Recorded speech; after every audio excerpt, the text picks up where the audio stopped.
In 8 days you and I will be together.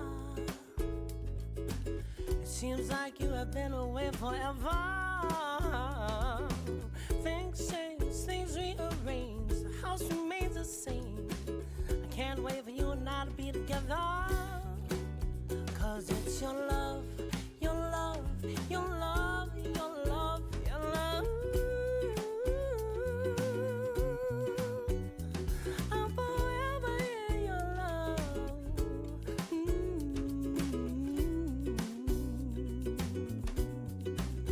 'Cause it's your love, your love, your love, your love, your love. I'm forever in your love.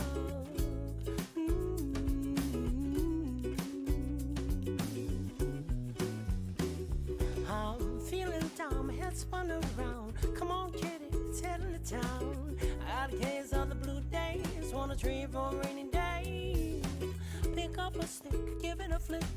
Wish you were here, it's making me sick. Another day is gonna stray. I'm only 7 days away from your love, your love, your love, your love, your love. I'm forever in your love.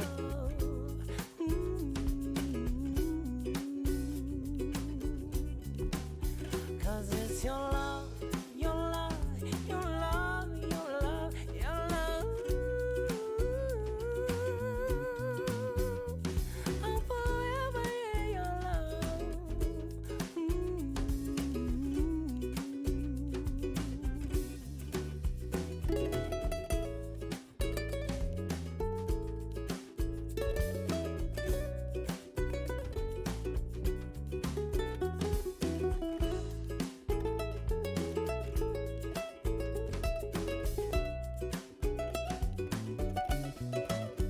In 6 days you and I will be together. I can't wait to give you so much pleasure. 5, 4, 3, the longest is for me. 2 to 1, you here, let's have some fun. Baby, I just wanna kiss your lips forever. It's your love, your love, your love, your love, your love. I'm forever in your love.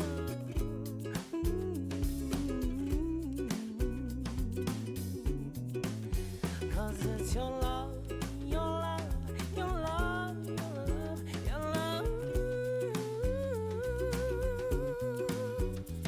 I'm forever in your love.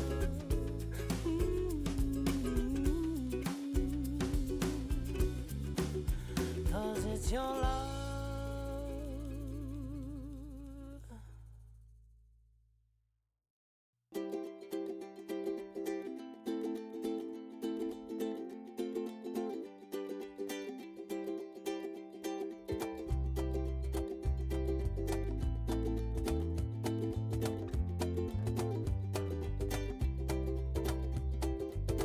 I used to walk all alone in the park, and I don't know why, but I'd start to cry.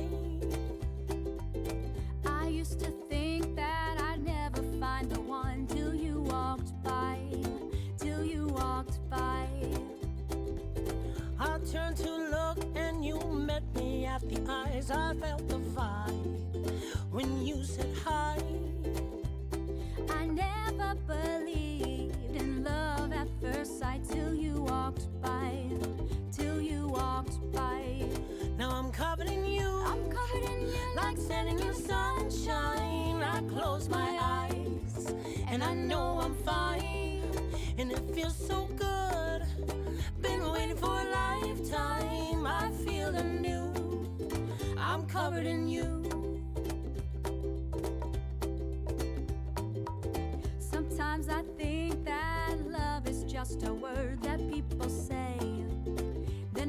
away. I never thought that surely one day it'd come my way. Well, it'd come my way. And now I find myself standing in white here next to you, staring in your eyes. Can't wait to tell you those two words I do. Baby, you're mine. Baby, you're mine. Now I'm covered in you. I'm covered in you Like standing in the sunshine. I close my eyes and I know I'm fine. And it feels so good. Been waiting for a lifetime. I feel anew. I'm covered in you. Girl, I'm so lucky. Boy, I'm so glad You came into my life. We got each other. more than we had. Now I found you. I'm no longer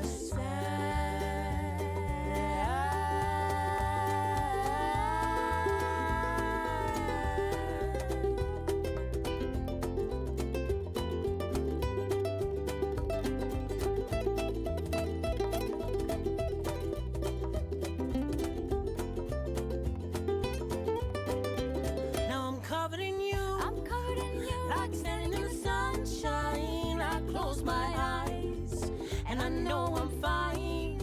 And it feels so good. Been waiting for a lifetime. I feel anew. I'm covered in you. I'm covered in you. I'm covered in you. I'm covered in you. I'm covered in you. I'm covered in you.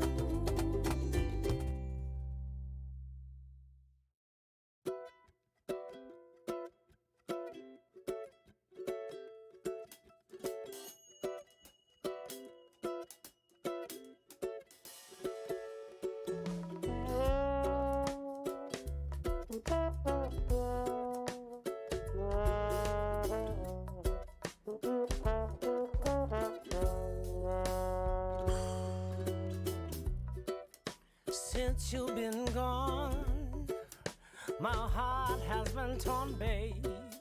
I don't know what to do. Where do I begin? Seems I've lost my only friend. There's gotta be something that I can do. My heart is saying, ooh, ooh, oh, oh, oh, oh, oh. Feels like I'm dying, ooh, ooh, oh, oh, oh, oh. I know I really hurt you, baby, deep down in my soul. Now my heart is crying, ooh, ooh, oh, oh, oh, oh, oh. I've sent 10 dozen roses. Girl, I miss your closeness, but you won't even talk to me. I know you made up your mind, but I just want a little time to tell you that I miss you and me. My heart is saying, ooh, ooh, ooh, oh, oh, oh, oh, oh. Feels like I'm dying, ooh, ooh, ooh, oh, oh, oh, oh, oh. I know I really hurt you, baby, deep down in my soul.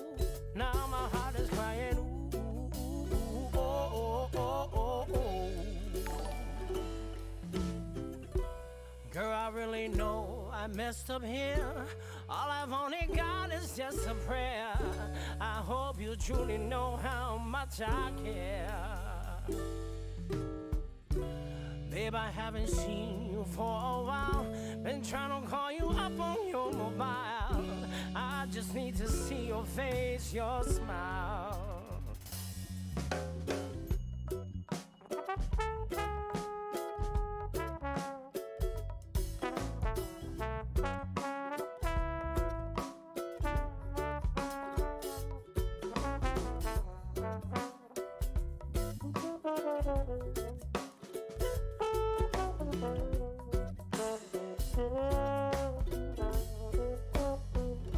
My heart is saying, ooh, ooh, ooh, oh, I'm dying. Ooh, ooh, ooh, oh, oh, oh, oh, oh. I know I really hurt you, baby, deep down in your soul. Now my heart is crying. Ooh, ooh, ooh, ooh, oh, oh, oh, oh, oh. My heart is saying, ooh, ooh, oh, oh, oh, oh, oh. Feels like I'm dying. Ooh, ooh, oh, oh, oh, oh, oh. I know I really hurt you, baby, deep down in my soul. Now my heart is crying. Ooh, ooh, ooh, oh, oh, oh, oh, oh.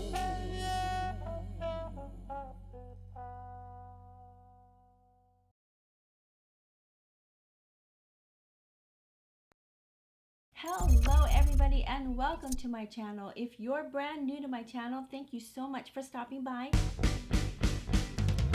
Annie talks, Annie talks. Welcome to the show. Here we go with Annie talks. Annie talks, Annie talks. Welcome to the show. Here's the host. It's Annie talks.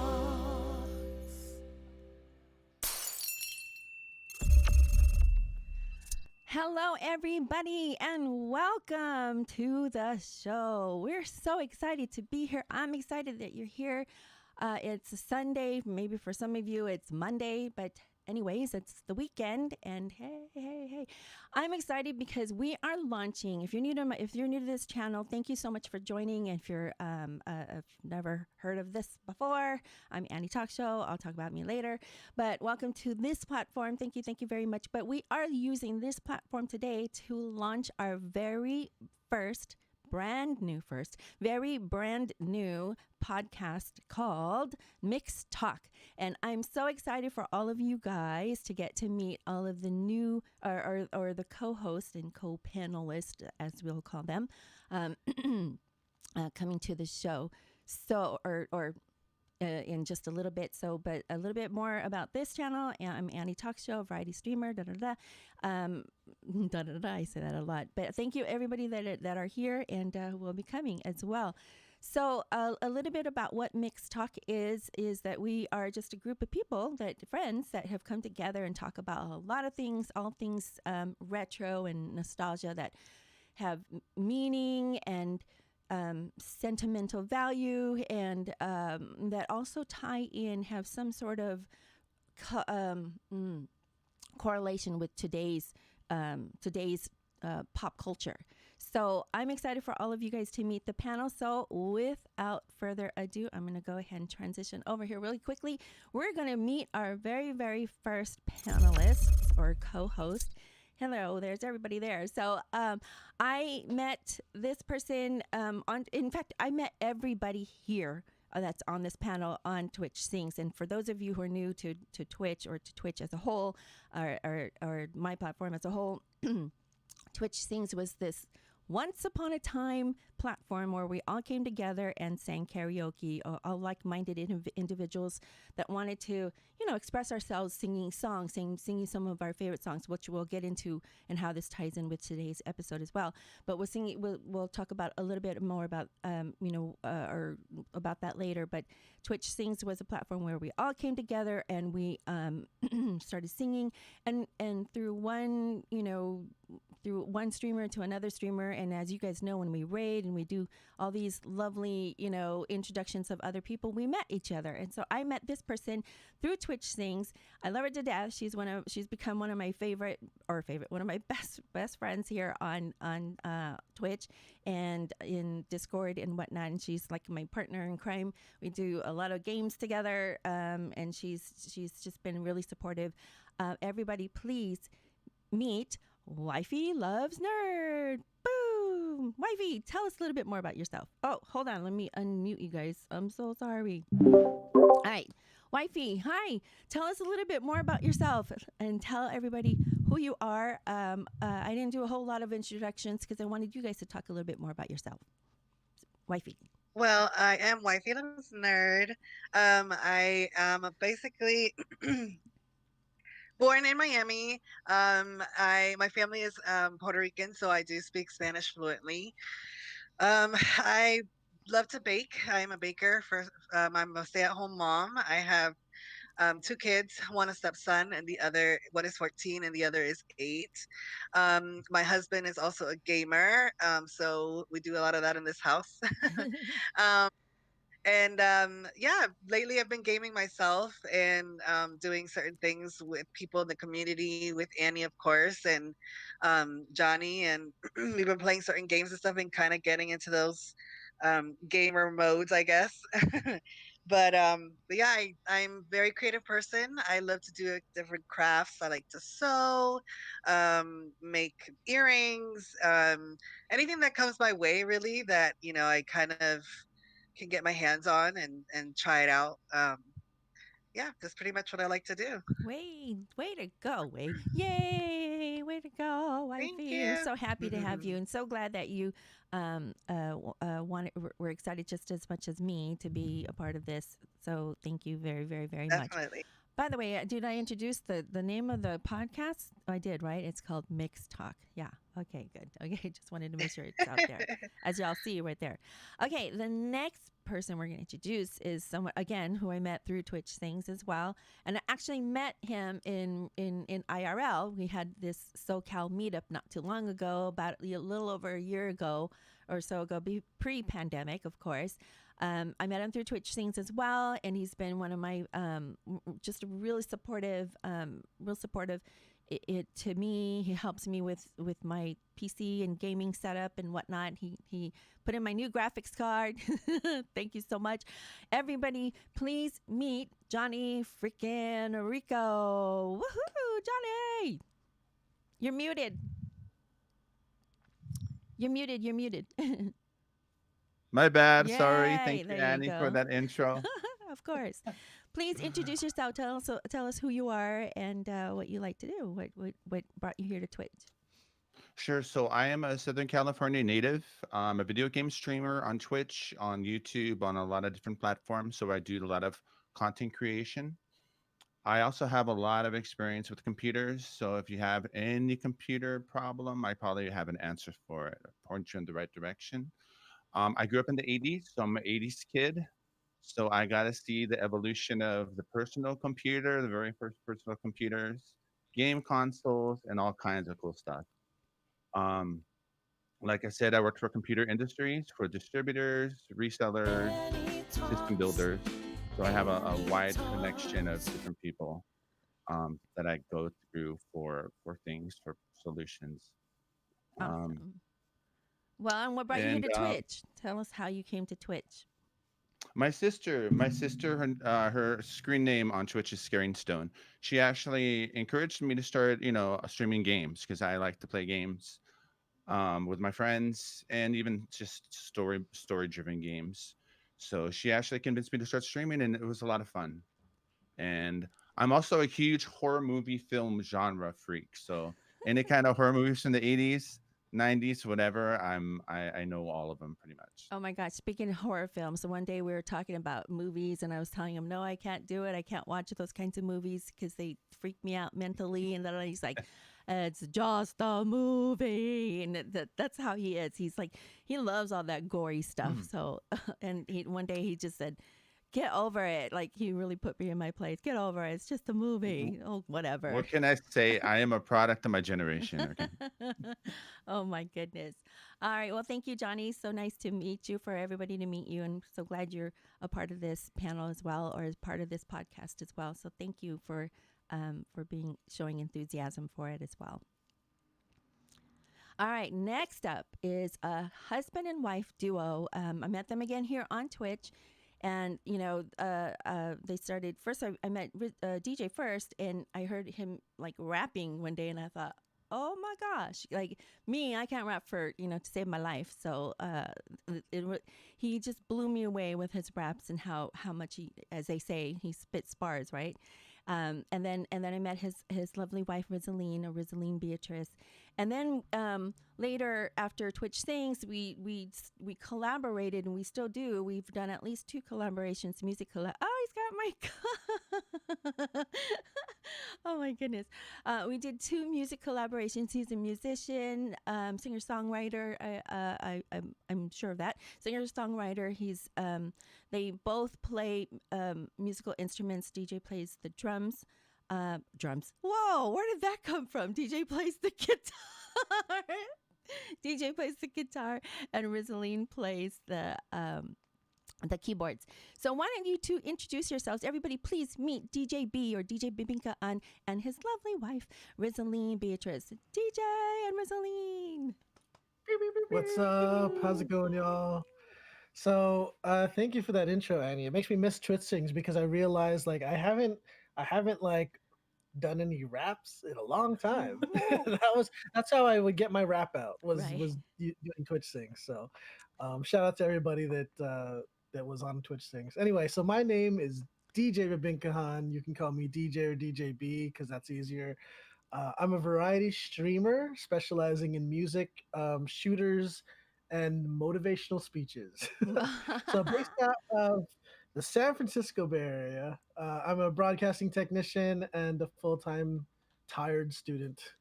But lately, you can catch me on Twitch raging on Overwatch, clutching on Valorant, and losing sleep over The Last of Us 2. Oh So, my goodness. Wait, and you I used to play Faz, right? Didn't you? yeah, Phasmophobia, yeah? Okay, sorry. from time to time, but I wasn't that good at it. Oh no. But I do enjoy playing with people and stuff like that. With playing with people on Phasmophobia. But yeah, other than that, I do music streams with my wife, Rizaline Beatrice. I'm a diehard fan of Final Fantasy, Star Trek, pro wrestling. So you can catch me on the Botch talk show aside from this, as well as the Bostos podcast that Annie and I have been a part of as well. Right. Awesome. Okay. Hello, everybody. My name is Rizaline Beatrice. You could just call me Rizaline or Riz. Like DJB, I was born and raised in the Bay Area. My background is in social media, marketing, and event planning.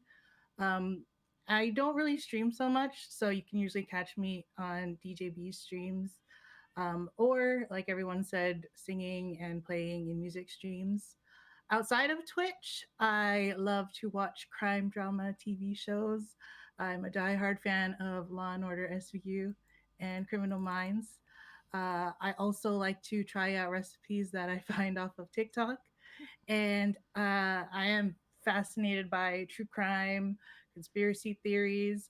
When Johnny mentioned horror, we love to watch all the scary things, like especially the paranormal. And most importantly, I consider sending memes as my love language. It's very true. It's Oh very my true. goodness, that's so funny. Well, thank you both so much for being here and being a part of this podcast We are as excited well. to be here. Oh, I'm really excited for you both and for all of us to be here.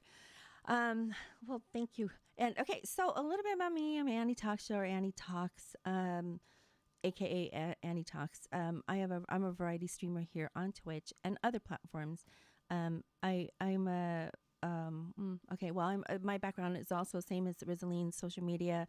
I'm a publicist by trade. I have a degree in public relations and a master's in communications.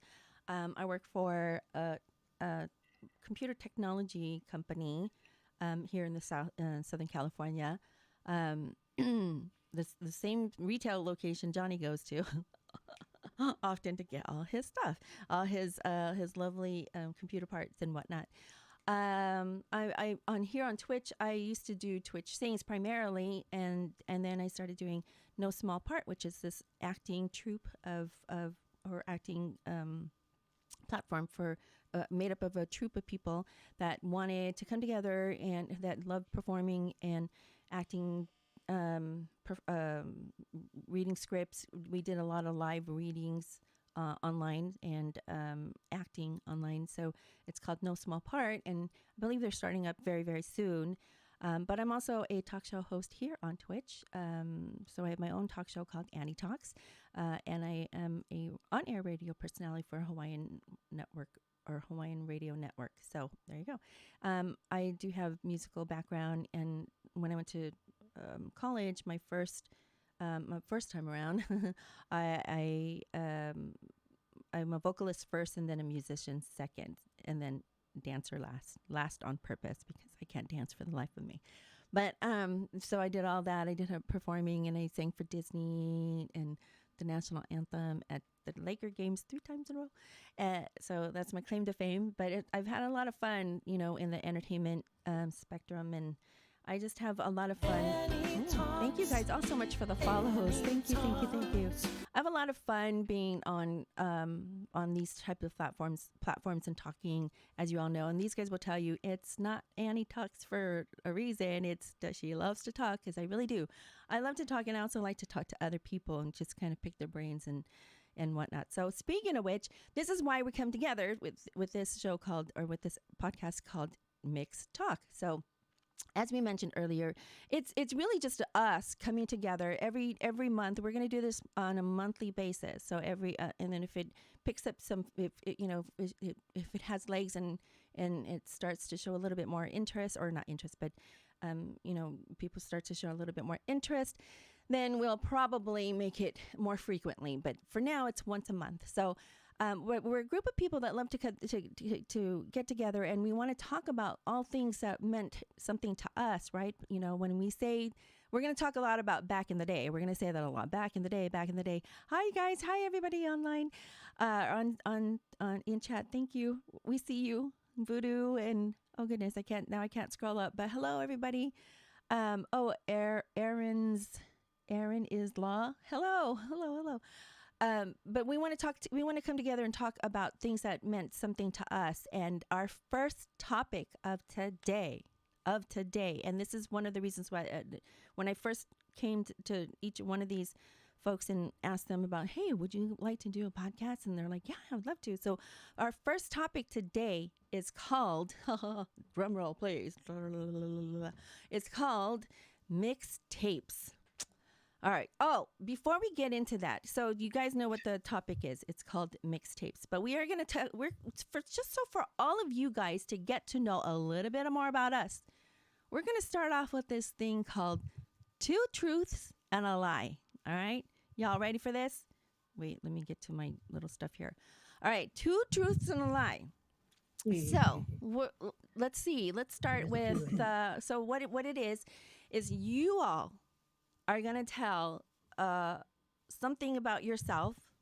You're going to tell 3 things about yourself. So you don't have to tell each other. You don't have to tell us which of those 3 things is the 2 truths and which one is the lie. So let's start with Wifey. Why don't you tell us? And the whole idea is we're going to let we're going to let chat figure it out and decide. We're going to listen to everybody's 2 truths and a lie. Or shall we just do the 2 truths and a lie and ask each other like what we think is the truth and the lie? Or are we gonna listen to everybody?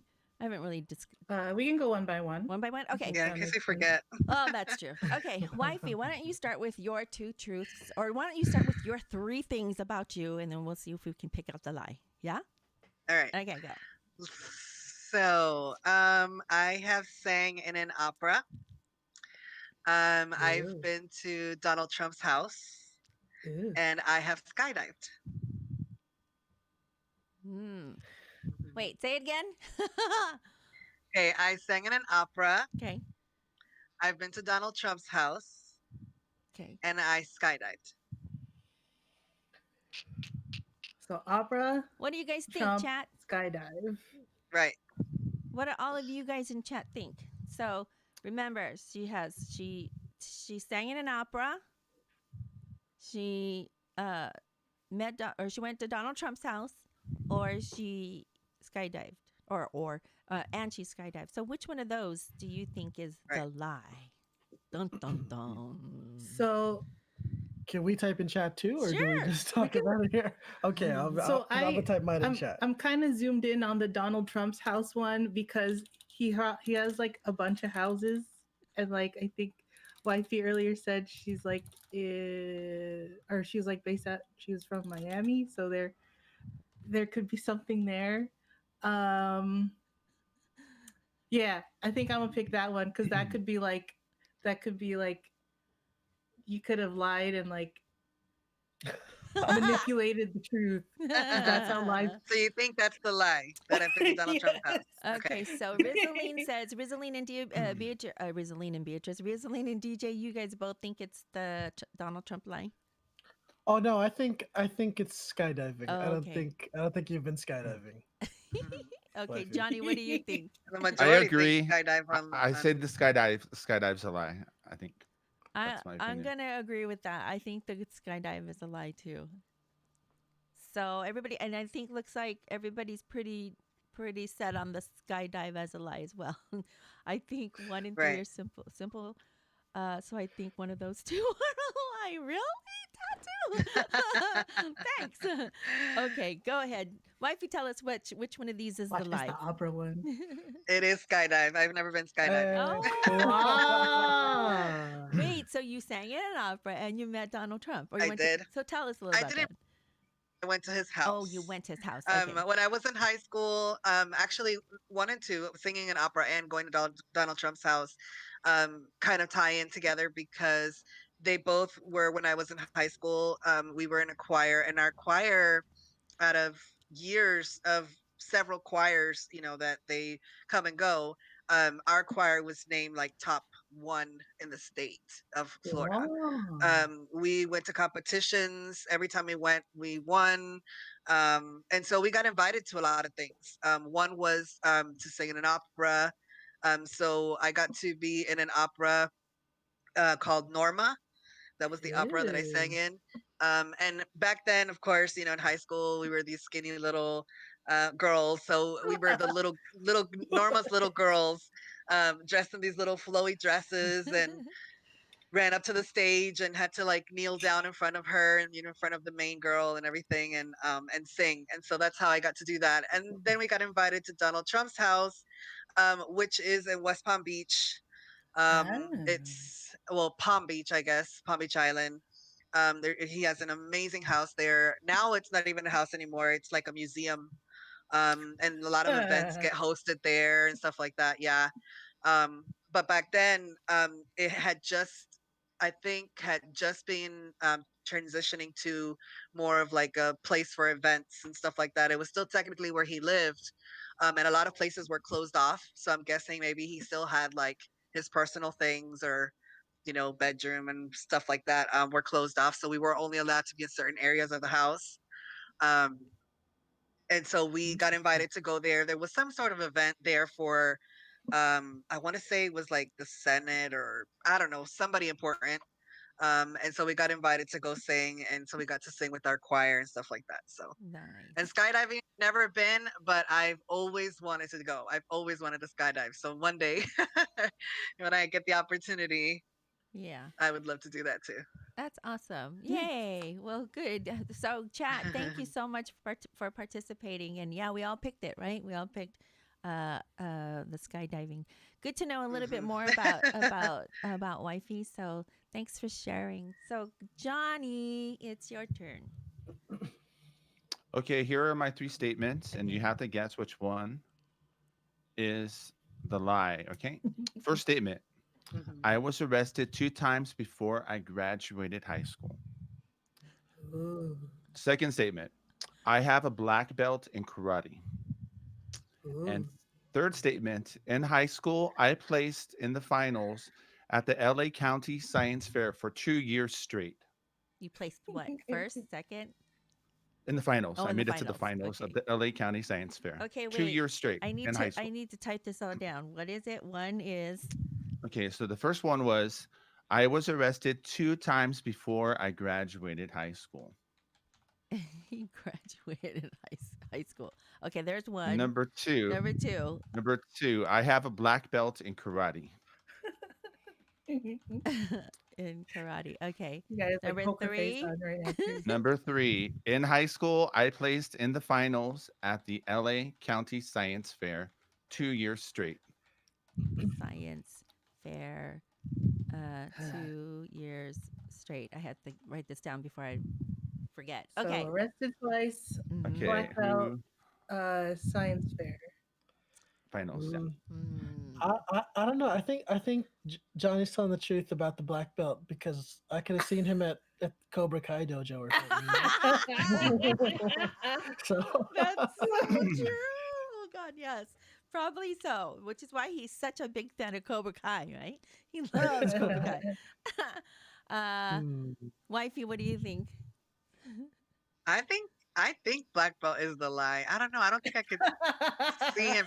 I see him more of like a computer and science. Okay, I can see him doing science, but I don't Like think I we're can not picture him doing black belt or doing some sort of karate kicking, like all of these guesses. like It's not to chopping pass wood. judgment. We're not passing judgment on each other. Okay, right, of course.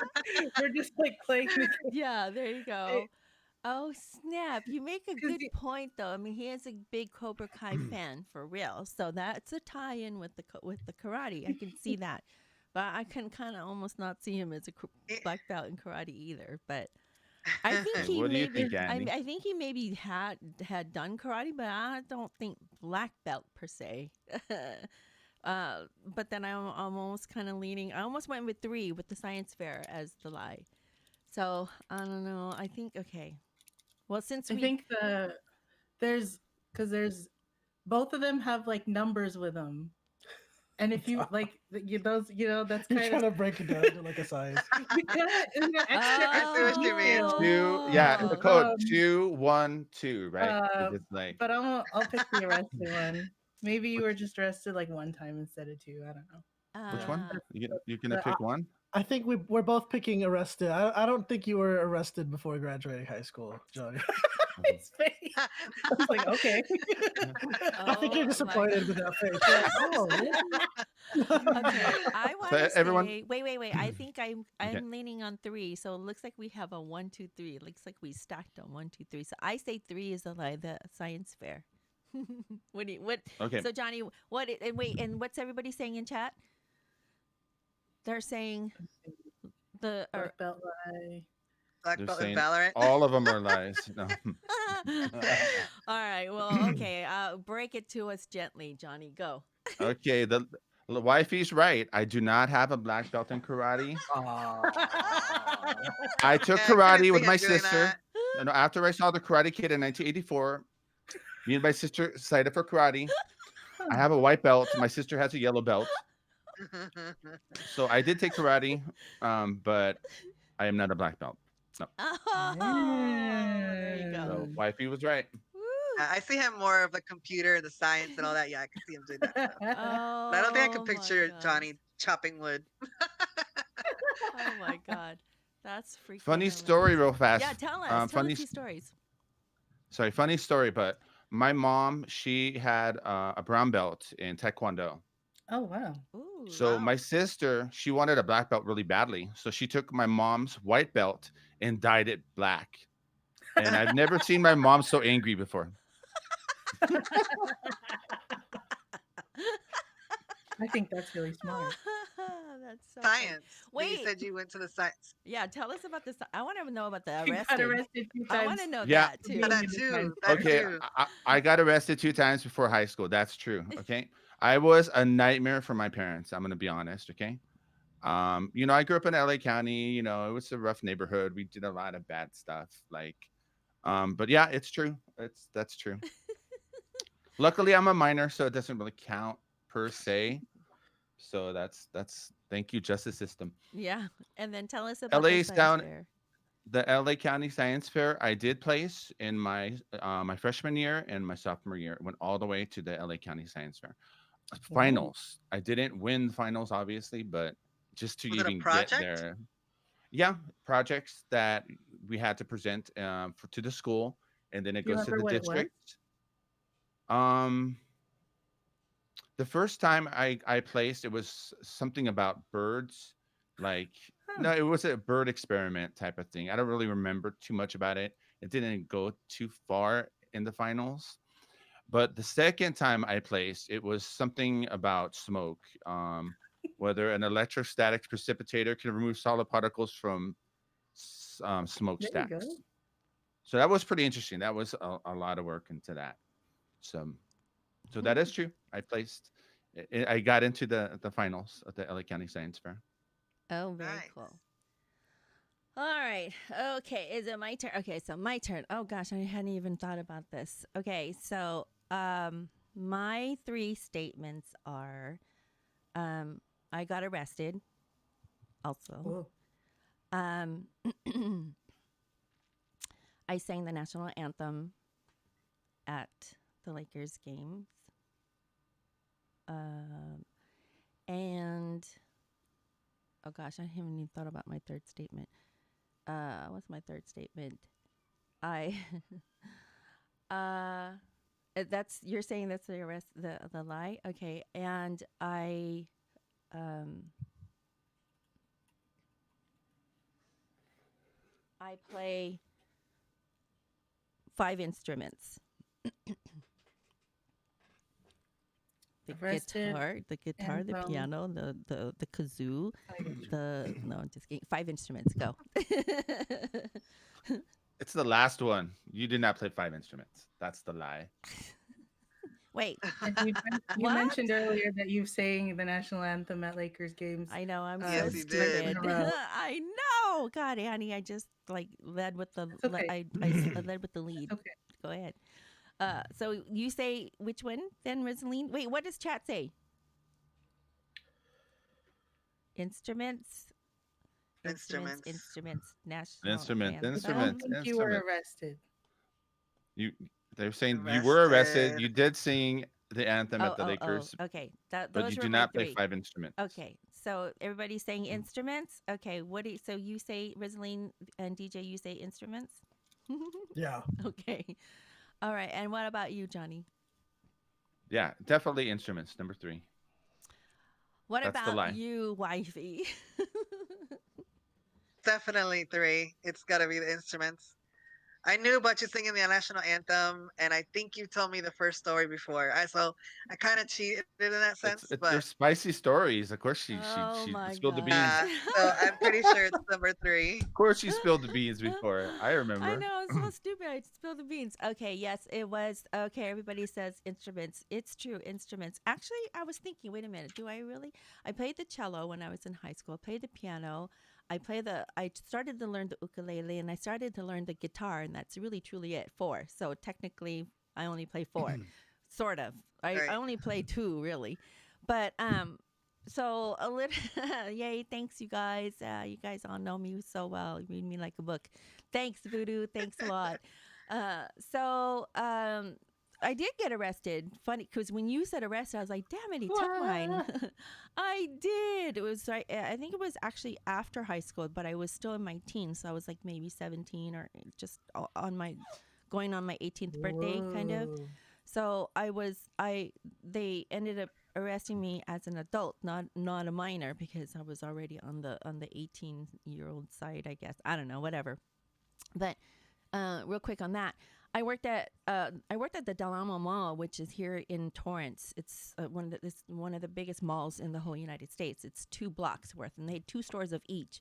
They had 2 Foot Lockers. They had 2 McDonald's. They had 2 of everything because it was so huge. So I worked across the street from Woolworths. Oh gosh, I can't even say it. Woolworths. Woolworths, whatever that is, and it's gone. And I worked at a Kinney's shoe store at the time, and I was wearing contact lenses, and my eyes got super dry from doing inventory and whatnot, and cleaning and dusting. Everybody, oh my gosh, I miss malls. Me too. I went across the street to Woolworths to go pick up some saline solution for my contacts, and my eyes were super dry. And there were friends there, and these friends of mine from high school, they weren't even friends in high school. They were like bullies. These 2 girls, they were twins. And they saw me at the store. They're like, "Hey, Annie, how are you?" All of a sudden, they're like, "Oh, my best friends." And they were super close to me. They were rubbing up against me super close. I'm like, hi, what are you doing?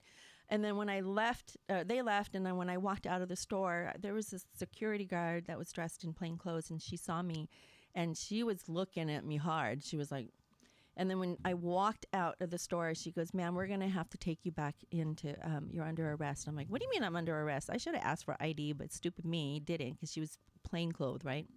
Like, "What do you mean I'm arrested?"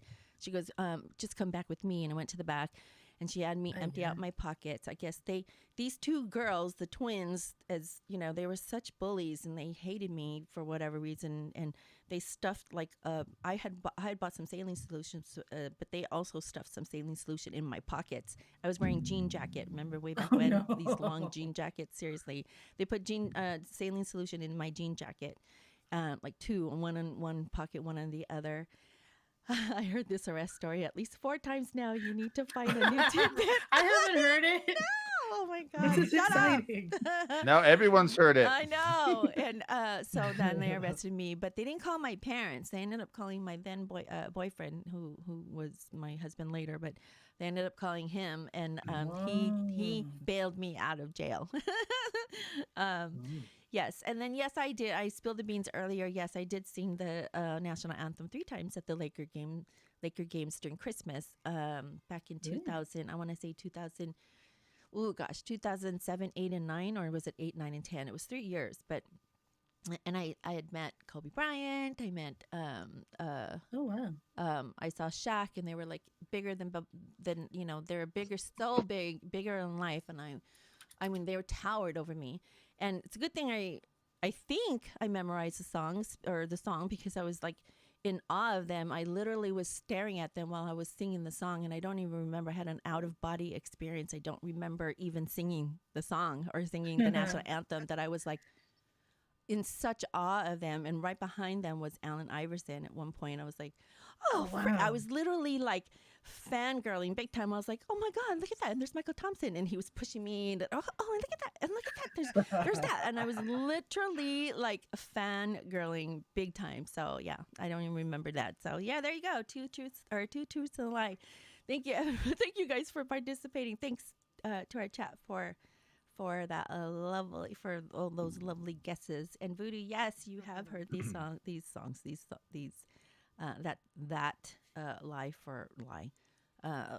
that story for a long, long time. Yes, yes, yes. All right, let's jump into our subject matter, you guys. Oh, we didn't go. Did we go? No. we didn't didn't go Oh my yet. God, how stupid of me! It's okay. God, okay, shut we were me cut for up. time. It was okay. No, shut me up. Sorry, so sorry. Please, oh God, please. Let's It's all talk good, to. Randy. Let's ask DJ and Rizaline. Go. Oh my God, I'm so sorry. I'm gonna go first. Okay, we'll go. We'll go quick. So my 3 statements are: number 1, I took piano lessons for 10 years. Number 2, I won the spelling bee in elementary school. And number 3, I studied advertising in college. So piano, spelling bee, advertising. Spelling bee and Piano, when? spelling bee. Okay, never I mind. took piano lessons for 10 years, won the spelling bee in elementary school, and studied advertising in college.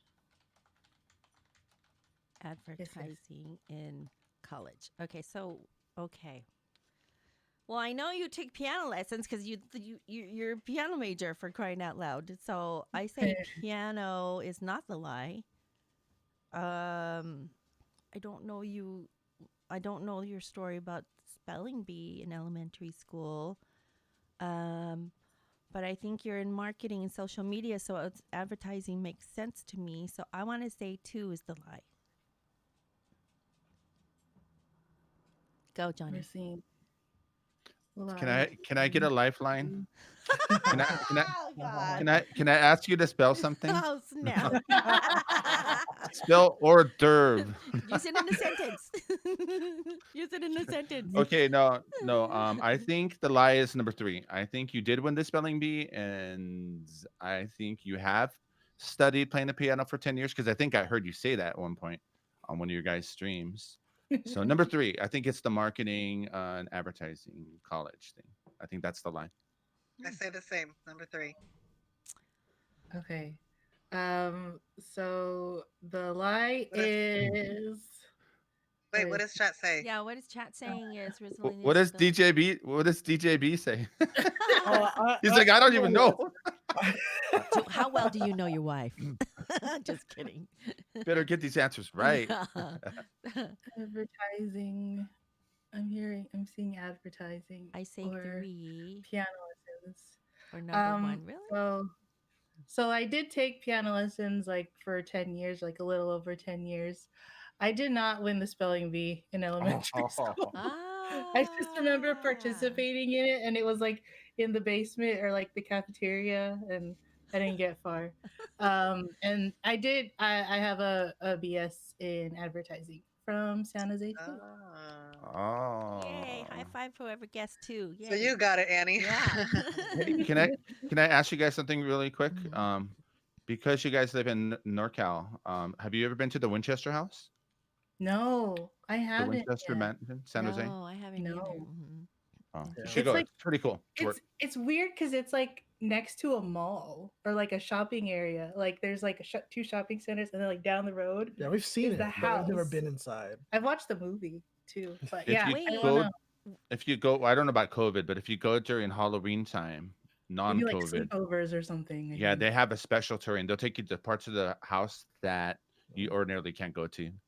But it's Yeah. pretty cool. It's worth checking out. Hey, you know that game that you guys played the other day when or not the other day, a couple months back, where you streamed it? What was it called? It was similar to ghost hunting, but more on the paranormal stuff that you guys were doing. The two of you guys, what was it Are you called? talking about like the rando naughty? Yeah, maybe you should random not the Winchester house one day. That'd be That would be interesting. interesting. Yeah. Or the Patty Hearst Castle somewhere. Isn't it here in Oh California yeah. too? Somewhere? Hearst Castle. Hearst Castle. Yeah, I believe it's closed while the pandemic is going on though. Like Oh, they don't let anyone. damn. But it's Okay. like between Bay Area and SoCal. It's like in the middle. Yeah, it's like near Oh, slow.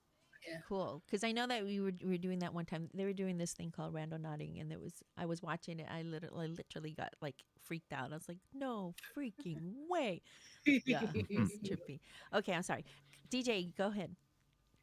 Oh, okay. All right. So, my three statements. Two are two are true and one is a lie. My first job was selling shoes. Um, I Two, I once took a class on how to perform exorcisms. Three, I officiated my friend's wedding. Wait, sorry, I know how to spell. His statements are not the ones that are in our document. So You threw a curveball at us. Wait, Okay. and I three know. is you once Yeah. officiated for your friend, Wedding. officiated for Friend's wedding. Friend's wedding. friends. Whoops, friends. I'm only wedding. licensed in the state of California, though. Okay, wait. Hey, Crazy Pac-Man. Hey, everybody. By the way, peace. This is FGC and everybody. Hi, bye. Voodoo and Tattoo. Everybody that's here. Thank you. Hi. Okay, so First job is selling shoes, a seminar on exorcism, and you officiated a friend's wedding. Shoes, exorcism, wedding. I go for the exorcism. I'm thinking my vote. exorcism as well. Hi, Davian. I'm I'm thinking saying exorcism. shoes. You think shoes? Wait a Well, minute. because if they're like the paranormal stuff, I mean, then maybe he did take a class like that. You never know. That's And then maybe, true. his first job wasn't, working with shoes. Maybe he did something else. I say exorcism still. I say 2. Johnny says And I could 2. see him doing weddings because he's a DJ, I could see him officiating a wedding. Okay. What does chat think? You guys saw that. So 1 we said was selling shoes, 2 exorcism, right? And 3, I believe the exorcism class and the wedding official. Okay, 3 is the officiating for a friend's wedding. Which one do you guys all think? 1, 2, or 3? I see 2. And I see Voodoo 1 and 3. Or no, 2 and 3. 2. Right? I say 2 also. Okay, so we say 2. Looks like the majority rules on 2. 2. What do you think? Or what do you say? DJ, go. Okay. Oh gosh. Well, my first job was selling shoes Okay. at Big Five. I was a shoe salesman. Between the 2 and 3, the lie is that I am not licensed to officiate weddings. So I did not officiate my friend's wedding. Wait, so you really did the exorcism class? What? Are you I did serious? actually. It was a 2-day seminar, and at the end of the seminar, we the instructor, he demonstrated an actual exorcism at the end of it, and you know, it's it was Is that interesting. It was freaky? interesting, not to say the With least. a live Wait, at the cadaver? What? seminar? What? At How the do you do seminar, they're that? like, come to the next room. We're gonna do this exorcist together. I'll pay for that. That's got to be some epic stuff there. Whoa. Actually, it was a pricey class. I was kind of coerced into taking it because I'm good friend. My family is good friends with uh the um the couple that was running the seminar. So You didn't go, Rizaline? Wow. No no. wonder he's doing those I've motivational. heard this story. Wow. That's crazy. Oh my gosh. I mean, Wow. how do you market that? Hey, and join us for a live exorcism. Put it on your Just make a resume. Facebook event. You just got the Eventbrite link. Hey, 6 feet apart. 6 feet apart. I can't. I'm sorry. I just can't fathom that. I don't even know what that would look like. I mean, do they all like gather around a cadaver or something? Hey, come on, It's class. like the flyers have Linda Blair on it, Oh, like it's with her not a head, cadaver. It's a live Oh, a oh, live actual person. demonic. Oh who looks the man. most I, demonic? I I hope I'm not misrepresenting Oh what's going to my. happen. Oh my. If anyone wants details, they can come see Tune me in afterwards. into our next mix talk when we talk about All things paranormal. people getting arrested. It's paranormal. That's next month. God, I just can't see it. Like, did they pick It's- somebody from the audience who Well, looks the most for those demonic? curious, you can also join the class for a low price of $59.99. No, I'm just kidding. We take Cash App and dying. PayPal. Bitcoin, Venmo? Bitcoin. I'm dying, you guys. It's killing me. I just can't picture that. I'm sorry. That was a great one. I love that one. Well, Oh man. we got to know a little bit more about this panel, about this group of talk show hosts here. So thank you. That was so fun. It was a lot of fun. Don't do like what I did, just bury the lead and give everything away at the beginning of the show. I'm like, oh damn it. Anyways, okay. So we are going to hop right to our topic of today. So today, as we mentioned earlier, much of this panel or this episode or podcast is going to be about all things that are retro or have sentimental meaning or value from back in the day, and things that we can relate to today and how it correlates with today, to what today looks like. So that's why we called this episode, we wanted this episode to be called Mixtapes.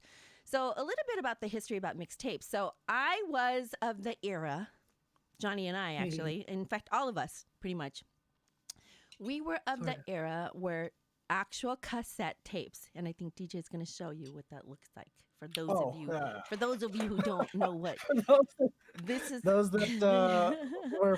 There you go. Yeah. Nice. Oh, Wifey has some too. There you go. Yeah, and Wifey, yeah. So these actual physical cassette tapes. So the history of mixtapes or history of cassettes was back in the day for us, or for me. Yeah, right. There you go. Oh my God, look at out of a Sony Walkman or a That's cassette so player. cool. I need to get a player so I can see what are on these. Oh my gosh. So thank you. So we had, cassette tapes that we actually, and we'll tell you a little, tell you each of our stories, back in the day.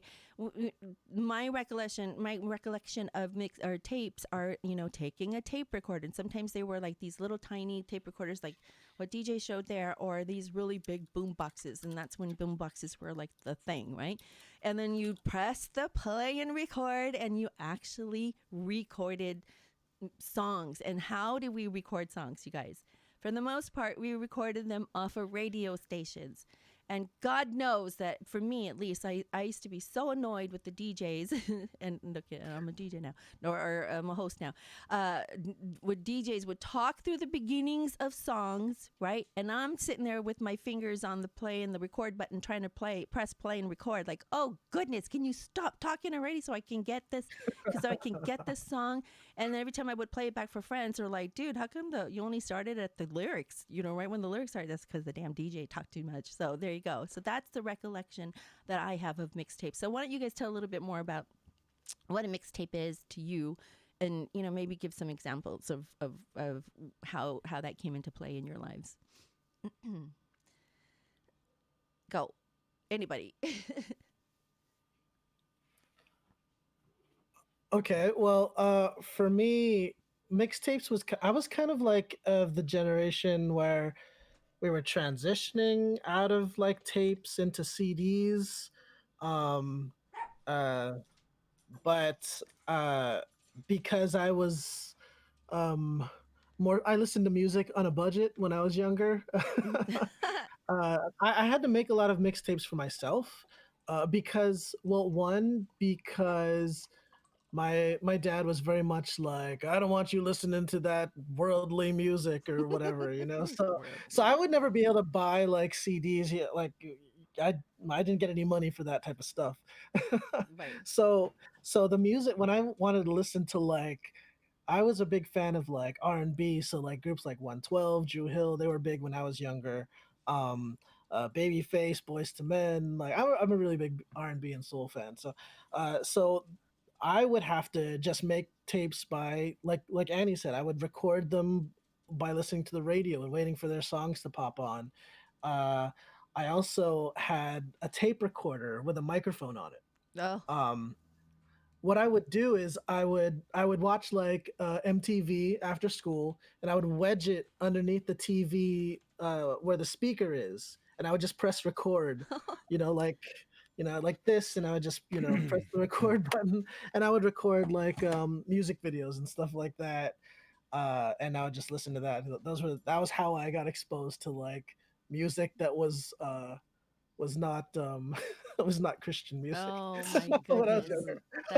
I like how your dad says, I don't want you to listen to the worldly music. Oh my gosh. Yeah, I mean, if I listened to old stuff from his era, it was okay, but any new stuff, Right. no, absolutely not. Right. Yeah, so What about because you, New Rizaline? Edition is terrible. So Yeah. Oh my god. New edition.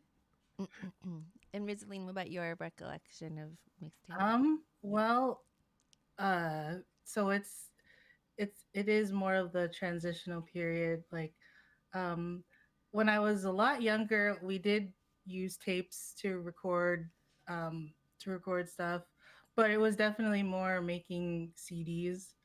Um, when we were prepping for this podcast, like I was mentioning that when DJB and I first started dating, we would make each other mix CDs, and I like to make collages out of like magazine cutouts. So I'd like make a little album cover for the CD. it was easy by this point because you could just download the song, any song Yeah. you wanted. But we already had like access to the, you know, whatever Yeah, like how do people download music? I use LimeWire. Yeah, Yeah. LimeWire, Music. Morpheus, those file Um, sharing programs. But then sometimes you download those tracks, and then like it has like a weird like signature on it, like like some Oh. DJ saying some like random name, or like you download true. the track and it's like the wrong thing. Yeah, there were a lot of DJs that would put up like fake tracks online, or they would just throw their voices over a track. Like you'd be listening to like "My Boo" by Usher, and then you just hear some guy going like DJ Clue, DJ Clue. Yeah. Oh in the god. background.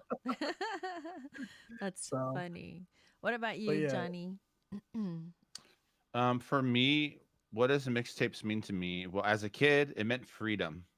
It was the ability to like zone out everything of the world for that moment and be able to listen to music and the things that really spoke to me at the time. Mm-hmm. I don't think people realize how difficult it was back in the day with cassettes to actually record music. Even if you had, let's say, your sister or your cousin had the album of a song you wanted, you would actually need two cassette players That's true. together. Sorry, hitting my microphone there. You need two of them together, one to play it and then one to record it. And so being able to recording off the radio was like a big deal back when I was a kid, because a lot of times you would hear the song, but you wanted to get that song to be able to play it anytime you wanted to. So you'd have to just sit around and wait for the DJ to get to the song. And you hope it's a good connection. You hope the antenna's not weakening out on you. And it was like a whole adventure on its own. And a lot of times the DJs would they would talk during the intro and then talk during the outro, but you didn't care. You got the song you wanted. Quality wasn't the best because it's over the radio waves, but hey, whatever it takes, right?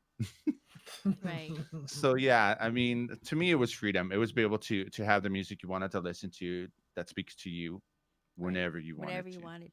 You make a good point though when you said that having freedom, and then sometimes you have to wait for the songs to cycle through on a radio station. Sometimes it would be like hours before you hear that song again. You're like, "Oh my gosh." And then Yeah. when you did, you didn't have your tape or your recorder ready to like press record or whatever. So that was another thing that I had to go through as a kid, to cycle through and listen. You'd listen to your favorite radio station and you're like, oh my God, I really hope they'll play this song, that kind of thing. So good point on that. But Wifey, tell us yours. So I kind of think the same thing. A little bit of that freedom too. Growing up, I was an only child, and kind of a way to escape was me just shutting my door to my room and sometimes even calling in to the radio station and be like, "Can you play this song?" So that I would have everything ready to go and have my boombox and cassette tape, and as soon as the song would play, I'd record it, and then I'd be super happy and replay the song like over and over. Of course, you have to wait till it rewound, right, all the way back to the beginning. Oh, that's the other thing. um or you'd pass the song, like if I had other songs on there, it'd be like, oh dang, it's already been the song before that one or whatnot. But yeah, I would definitely do that. I remember calling in a lot and asking for specific songs, and then just waiting right by the radio until they stopped talking and finally play the song that I would request. I was very, very picky with my cassette tapes. I had to have them all in line. I had to have them all labeled. I have the little, I think I have one here that's in Spanish, but you can kind of see Ooh, how everything was, numbered Oh, and nice. Oh written, on the yeah. side, so that I'd have them all lined up so that I could see what, each tape was. Um, so that's definitely something I used to enjoy doing, getting all my music and also putting them in categories. So having a cassette tape that was mostly all like the slow music, and having another one that was all like, more dance type music and stuff like that. Yeah. Um, but yeah, I think back then that's something I used to do a lot. I used to have two cassettes. I think I was like two cassette players on one boot box. Um, and I think I did something where I would put two in there to make copies, or I'd play one and then I'd use another one to do like singing back or singing karaoke, or sometimes doing the same, like talking through it or reading like a poem or something and having the music in the background.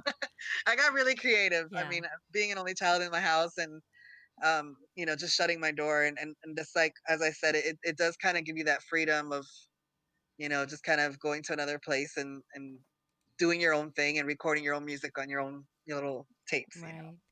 I like what you said Yeah. that How you. about you? Oh yeah, yeah. Okay. Well, so I did a couple things. Excuse me. I did a couple things. Of course, I would play the radio or listen to the radio and try to press record. We talked about that earlier. But the other thing I also like to do too was take, and at the time, because we used to even have real life LPs, or LPs are long playing, records, vinyls, and we had 45s, which were these little 45s with the little tiny thing that you'd put in the middle and you for it to drop onto the turntable. So I mean, and a real needle, put the needle on the record. That's what I did. I actually put the needle on the record. So I actually remember doing that. But I used to remember taking an actual tape recorder. We had several types of tape recorders in the house, and I would take a tape recorder and play like an instrumental on the turntable. and then I'd play the instrumental. I would have the cassette ready to go, and I would sing along to it as I'm going along. Now, as many times I would mess up, I'd have to stop. Oh God, I have to go back and rewind the damn tape, and then put the needle back on the record and start all over again. Right? That's how I used to do one of the things. And then the other thing, like you, I would have like two cassette tapes, one to record and one to play. And oftentimes I would play one and sing along on the other, right? And have it close enough so you can still hear the background music. Now, I love to harmonize. Some of you guys know that I love to sing. I love to harmonize. So sometimes I would take that recording out of the second tape and put it back in here in the playback, and then do a whole second layer, third layer of harmony. And I don't know if you guys knew this, but if every time you would do the second or even third, maybe even fourth layer, every time you would do a new tape, it accelerated, and the pitches went up so slightly. So now I'm sounding like a chipmunk at the end of the recording, and I'm like, gosh. And I did like 3 or 4 harmony parts, and I'm like, what in the world's going on? And I could literally, like, all the pitches were up a little higher and the speed was a little faster. So that was a fail. But there was no other easy way to do that. So that was like the pain growing up, was having to use these devices and mechanisms to try to be able to get some sort of quality recording. So, I was poor. We were poor, so we didn't have a lot of things. We didn't have, I mean, when I say we had several recording devices, they were either one was broken or one didn't record, or, they were all like these really cheap brands of cassette tape players or recorders that you'd have to use, and each one of them had its own little issue. So that's what I had to use to create a mixtape. So but that definitely was a very fun time. Now thinking back to that, now even older than that, going back to even farther than that. And Wifey, you had mentioned this earlier with having to rewind a cassette tape. Now imagine even older than that, going back to an 8-track tape days, with 8-track tapes where you would only play them and you can only fast forward, which meant that, let's say fast forward to the next song and start that at the beginning, and I'm like, oh, I don't like this song. I fast forward to the next song, and same thing. Let's say I do that several times. The next time you come back over to that song you just left, guess what? It didn't play it at the beginning. It played it right where you left off. So there was no rewinding. So there you had to either listen to it or and suffer through it, or you would have to fast forward. I mean, it was just crazy. That's what an 8-track tape player was. So we'd have to stick it in. Sometimes my father would have an 8-track tape player in his car. Believe it or not, he actually had an 8-track tape player in his car. I'm like, why do you have this? He would stick it in. We'd listen to all his lovely songs, Engelbert Humperdinck and Tom Jones and whatnot. And we'd have to listen to them. All of us had to listen to them. Like, oh my God, their song again. So, and then when they when they progressed, when they bought a new car with a cassette tape player, we were so excited. Yes, a cassette, we can actually rewind. So, yeah, that was a lot of fun. So those are my recollections of mixtapes or cassette players. But what it meant to me, like you guys said, is yes, a little bit more freedom, but it was also a way to be able to, put together creative pieces where I didn't have to rely on other people to do it for me. So I had the ability, That's true. right? I had the ability to, I thought, how can I make this happen? So, and we were latchkey kids growing up, so we oftentimes my brother and I would do a lot of experimenting in the house of things that we probably shouldn't have. So, and oftentimes we, when we wanted to listen to music or find ways to listen to the songs that we wanted to listen to, we'd have to go to these means. So it meant a lot to us, and everybody today has it so much more easier. So, and we'll talk a little bit more about that. But somebody had said something earlier remember when we were having our meeting this week, something about personalizing answering machines. Who wants to talk about that? Yeah, I think I talked about it a little bit on where you would do the kind of the same thing. You would have either a cassette tape playing, or maybe later on a CD playing, And you would take your cassette, your answering machine, which would be this big old box with a big speaker on it, and you'd have the play and the delete button and whatnot.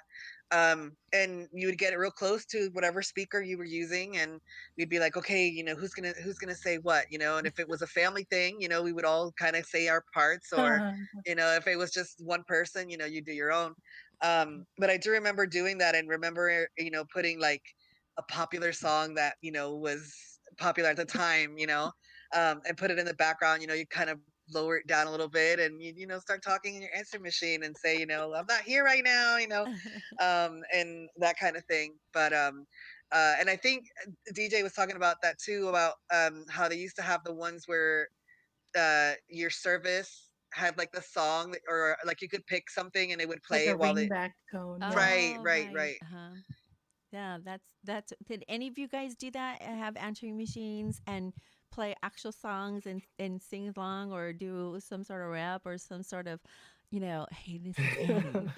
It's like Yeah, of course. it's because I think someone in the chat said that too. I think it was Crazy Pac-Man that like he would get together with his friends, and basically it sounds like a lot of us pretended that we were a radio host or some kind of performer at some time. Like Mhm. I probably did the thing of doing a voicemail with a song, and then you kind of act like you're a DJ, and then you turn down the volume, and then you'd say, hey, I'm not here right now. I Another memory I have that and there's a cassette tape somewhere that exists of me singing my heart will go on from the theme song from Titanic, like with like the karaoke. I'm like 6 or 5 years old or something. Um, so it's like, and it's cool that it's it's kind of similar to our interests now. Like we all like to do live streaming and like mess around with music and video and audio recording. Um, and yeah, it is a lot easier now. We can look at something up on YouTube, press a button, and now like at least the audio quality Yeah. is much better and not as filtered as listening to a radio recording that's been recorded by a recording By of recording. a I recording. know that's very true. What about you, Yeah. Johnny? Have you had outgoing greetings and messages um, taped to music backgrounds or song backgrounds? Not really. I always wanted the music to do its job. I didn't want to like detract from it. When it becomes like mixtape, something I would give somebody. I mean, I remember during the pager craze when a lot of people had Mhm. pagers, you had a voicemail attached to your number sometimes Mm-hmm. later on, Mm-hmm. and I would record music in the background when I leave my message on there. But that's about the extent of where I would personalize Mm. anything to do with music that I wanted to put in the background. That's so funny. I had a friend, or actually, so when I was, I want to say right out of high school, when you had your own place and you had your own record answering machine, not the family answering machine, you had your own answering machine and you could personalize your own outgoing greeting. I tried to get creative. I created a song. It was a song by Jonathan Butler called Home. It was all instrumental, and it started with this, really low key playing bass, and then I sang a song, or I wrote the lyrics, to say that I wasn't home and all that, and then I played it on my outgoing message. But I remember a friend of mine whose boyfriend was so obsessed with that recording. I don't know how or why, but I remember he called my answering machine a dozen times. And I kept waiting. I kept answering, and he would hang up. I'm like, damn it! And finally, I think I just let it go because I wanted to see who if they would leave a message. Come to find out that the reason why he was calling my number so much is so he could listen to the song and write the lyrics down. Write the lyrics down, and then he used the same freaking lyrics instead of singing it for his outgoing message on his answer machine. He rapped it to a song, and I was like, that Oh my god. that booger, like he copied my song. I'm like, what are you doing? I had no idea, but he'd called my house, my answering machine, like I swear, literally a dozen times, and I first 5 or 6 times, I'm all, hello? And I'm mean, stop calling this number. And come to find out he was actually just calling it to get the lyrics. So yeah, that was pretty funny. Um, but you guys have all made good points in that, now back in the day where we try to get creative. We were talking about, how we would only be able to listen to the radio to hear your songs. We didn't necessarily, or if or if you had it within your means to buy the songs or the tapes or the CD, or no, not even CDs, the tapes or the LPs at the time, your parents gave you your allowance and you saved up your allowance and you bought these, these albums, right? They're called EPs. That's a whole nother thing. But these albums, right? You'd have to. That was the only means of being able to get the music you wanted. And now, like Rizaline said, everything is super easy at the touch of a push of a button. You could find songs on Spotify. You can find them on YouTube. You can find them anywhere. You can no longer are the days of the LimeWire or the Napster days. Where you necessarily had to go find the songs and find good, clean, quality recordings of them or, tracks of them to download them. So when we say clean, where no one's cursing, where no one's adding their own tags to them, their DJ tags to them and whatnot. So everybody today, you guys have it super easy. We all, I shouldn't just say you because collectively it's use us. We all have it so much easier. And whereas back in the day, it was so much harder, but then it didn't seem like work then. It didn't seem like it was, to me, it didn't seem as though there was anything wrong with that. Like that was the means in which we would be able to hear these songs. And that was normal. It was acceptable to us. Right. But now thinking back in retrospect, we're like, oh my goodness, what the things that we had to go through to listen to our music in the way that we want to. And like Johnny said, and having that freedom to be able to listen to the songs that we wanted to at any time. So yeah, it's and it is interesting again how it's a universal experience. I mean, it is different depending on how old you are and like the kind of technology you use, and it's also one of the things we discussed too is that how it's part of pop culture. That I think someone was saying that there's a Friends episode that talks about someone making a mixtape, or there's the movie called Nick and Nora's Infinite Playlist. So it's definitely part of just what people do. It's part of right. pop culture today. Yeah, and I think even now, just the concept of making a playlist on like Spotify, 8 tracks. If anyone does anyone even still use 8 tracks?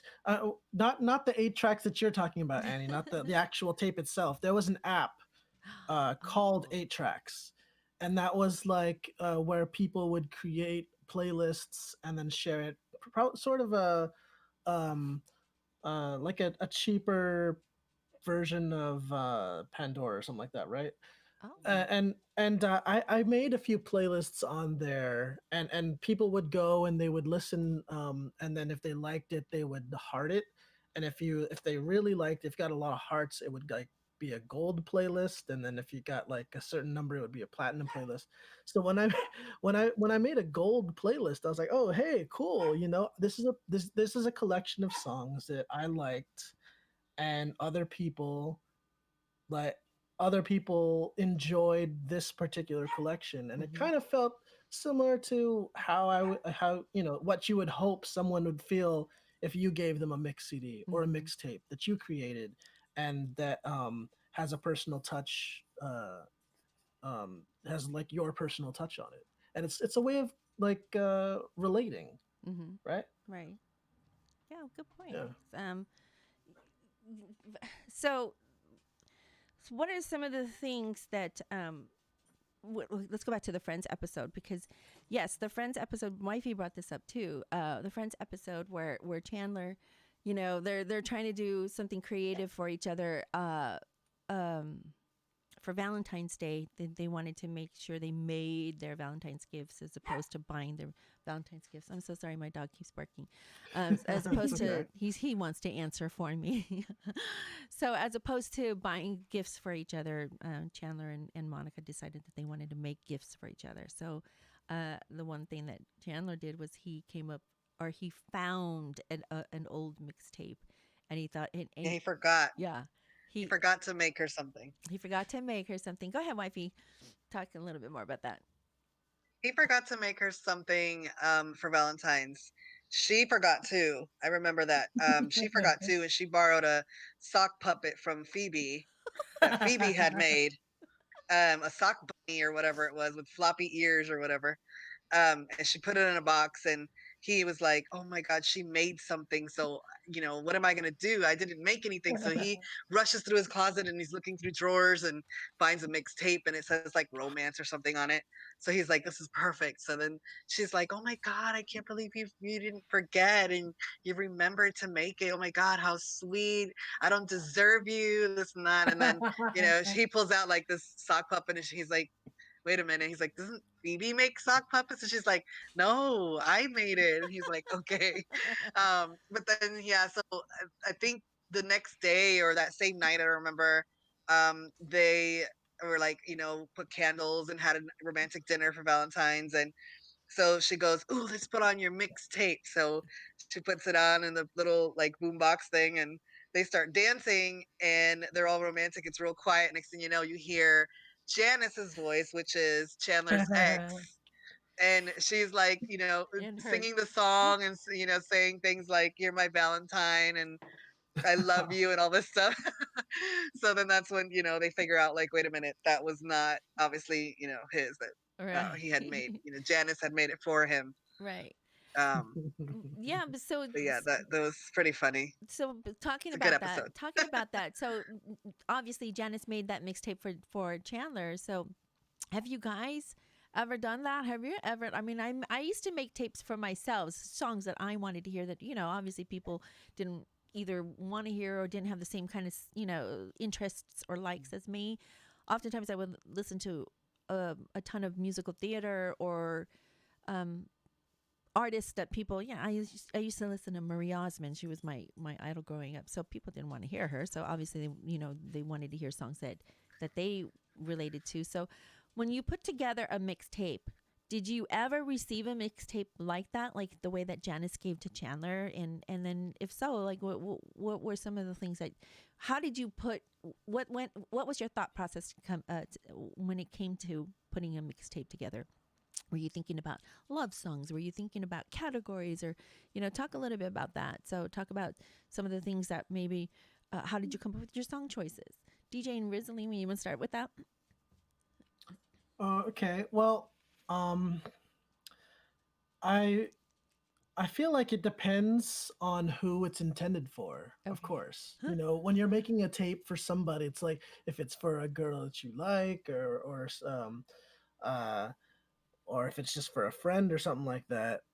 Uh so for me, I recall I don't think I really made too many. I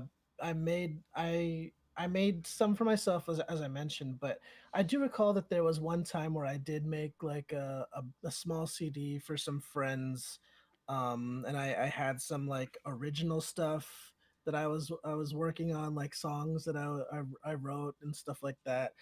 And I think that if I ever gave like a mixtape or a mix CD to a girl, I would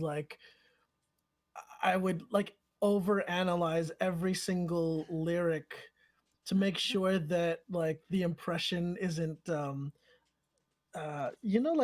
make sure that either they get the idea or they don't get an idea that I don't want them to get. Like that was always my concern. I didn't want like We're proposing. Yeah, yeah. You weren't like you weren't gonna give her your left lung or anything. You were just like, yeah. yeah, like for example, like when I was a big song when I was making like mix CDs was I was really big into the punk rock era of like the early 2000s, and I really like the song like Only One by Yellow Card, which is a lot of people like that one from back in the day, and from back then anyway. and uh, and I wanted to put that on a CD for for someone that I liked at the time. But there's a line in it that says like "Let me go and you find someone new" or something like that, and I was like, no, I don't want to put that in there. I don't want that song to say that. So I always had to think about that. Like just making sure that it sounds appropriate. Right. Yeah. That's kind of like how nowadays like people make playlists on Spotify and like the each song like the first letter of each track will spell out a word or a message or the first word like is makes like a sentence and um or it's some kind of pattern like what like Right. one and then two three some like I don't know we're getting like Da Vinci Code Da like Vinci Code. fancy with our like encryption and Right. Yeah. code telling in making a playlist. Oh my gosh. So Johnny, do you have anything to add to this as well? I totally agree with DJB about it depends on the person. If you're making a mixtape for them, you don't want to give the wrong impression. It's kind of like Boys to Men and the song Motown Philly. Not too hard, not too soft. It's like you gotta. It's like We have a quadrant like yeah. It's like serious or the not so serious. but I like a lot of songs by the group After Seven, who's Babyface's brothers, and but a lot of the songs are awesome. I love the songs, but it's always about I cheated on you, girl, and I won't do it again. And it's like you can't give that to a girlfriend or someone you're dating. They're oh, you're gonna cheat on me, are you? Oh my gosh. So there's a very fine line when you're making a mixtape. That's true. So yeah, you not too hard, not too soft. That's Oh all I my gotta say. goodness. My You know, I boyfriend. think Go ahead, wifey. I remember too. I don't think I made like a full on tape. Like it wasn't a bunch of songs. There might have been like one or two, but I actually did it because of someone who I broke up with. So Oh. the song was kind of like "I'm over you," like "I'm done," like that kind of thing. But you still Um, made a mixtape for them, or you made a mixtape for yourself? I had made it for myself, Okay. and then I ended up making a copy and giving it to the guy. You're like, I'm not And over this you, was So but like here's a mixtape. this was like what, like so it's elementary, for like you, fourth but if they grade. happen to hear it, so be it, right? And I don't even think we were like really dating or anything. It was just like I liked him and he didn't like me, and I was like, well, then I'm over you. Oh my gosh. Like it wasn't even anything big. I mean, yeah, it was like fourth grade, third grade, I don't know, something like that. But I did do that. I did do that. I do remember doing that. Dang, you guys could have been your own radio DJ and said, this song this next song is dedicated to you, Johnny, and this is our breakup song." You could have been your own DJ. I'm over you. I'm over you. Oh you, my gosh. I just want to add that Rizaline is actually really good at making mix CDs. Really? Because like when we first started dating, like that was one of her first gifts to me was she made me a mix CD, and one it's like they're inexpensive, of course, Right. but like she knows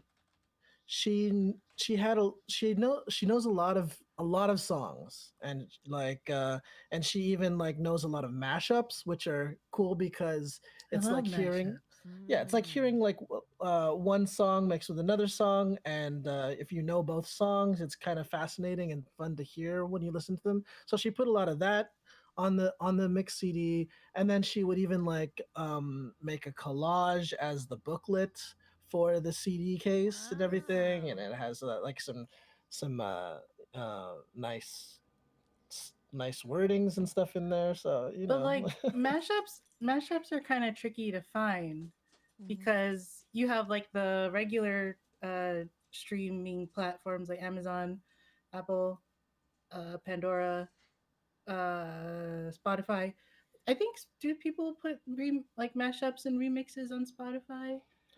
You may or I like don't know, but I Oh. mean, usually the cover place to go versions, to for mashups and stuff is like SoundCloud SoundCloud or or Oh, YouTube. YouTube. right, Yeah. right, Yeah.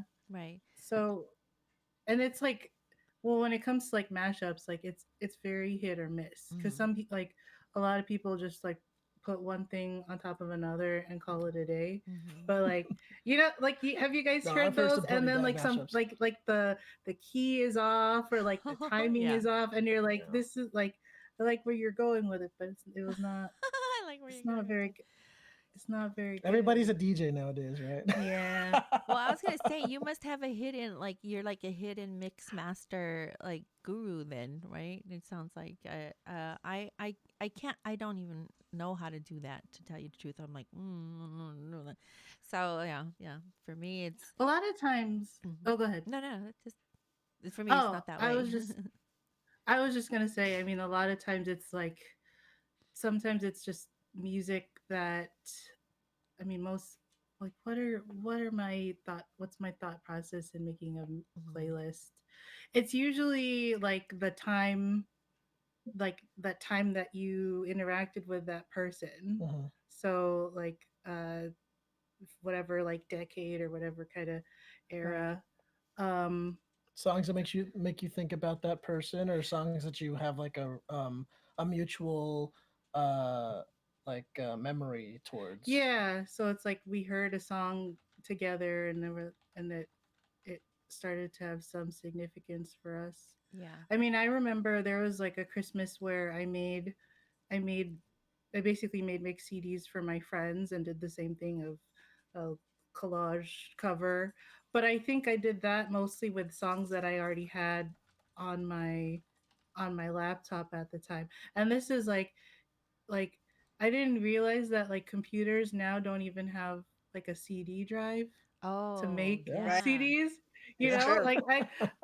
like I had my old laptop had the CD drive, and I would burn like for real Hmm. burn CDs, or I'd burn CDs from like I'd borrow my cousin's CDs, or I'd get a lot of CDs from the library Mm-hmm. too. So Mm-hmm. if you want to like get The music, you could library. get music from the library. Well, people don't need that anymore. Yeah. But and then I think I remember like iTunes, they would do like a free track every week. And so like you could just like I remember I think like Bubbly by Colby Kaye was one was like a free song on iTunes like when it came out. But I just threw together songs that I already had and then Yeah. just kind of divided it up with my friends. And then another one more memory. um I also remember that in 8th grade, they made us a mix CD as like our graduation gift. And Who's they? Your I don't school? know. Okay. Maybe I the think it was a school parent. or the I went student to body, Catholic. huh? I went to Catholic school, Oh, but they like and the parents are like hardcore with giving their gifts and doing stuff. But some like I remember the So what CD. does a Catholic mix CD sound It's like? not Catholic. It had like Justin Bieber and Oh. like Charisse, the artist formerly known as Charisse Patinko. Anyway, but it's like it had they edited it so that it has like a smooth transition mm, with each track. So like it like faded in and out, and then so that it's like one whole like mega mix almost. And then the cover is like a picture of like my class, and oh, I still how have. I nice! think it's like in my car somewhere. Like songs of the But like that were popular that year, yeah, right? For your school or your yes, class of whatever, right? yes. Yeah, nice. It, I specifically remember "Baby" by Justin Bieber was on that CD. Ah, So that's that's how long ago Mm. that was. so I don't know that I've actually ever made a mixtape for anybody per se, except for my mom. Our mom and my then No, boyfriend, my then boyfriend. But my mom, like, she would never know how to find these songs and this music, and she gave me a list one day. She goes, "I want these songs, this one, that one song, Bucky Town." I'm like, "What?" And she goes, I go, "You mean Funky Town?" She goes, I go, she goes, "Oh, is that what they say?" And I said, "Yes, Mom." So yeah, I remember one time she wanted me to make this tape for her, so I did. I had to actually listen to the radio and wait. and wait for these songs to come on. Or sometimes I would tell her, no, they don't play that one on the radio. They for sure don't play that one on the radio. Like the older songs, like older generation songs. I'm like, no, mom, they don't play that. So I would actually record and hit record and make a mixtape for her.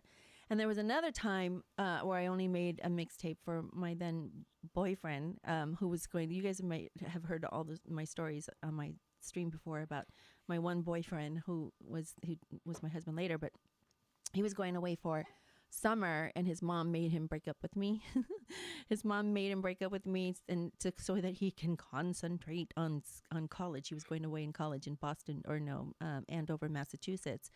So I used to always say this, and Bruno Mars is like my spirit animal, my spirit brother, where he sings music that I like, love and adore. He sings my heart. I often wonder, hearing some of his songs now today, thinking, wow, Bruno, were you in my room that one night when I was crying my eyes out, because everything that you're singing right now is exactly what I was trying to tell my then boyfriend.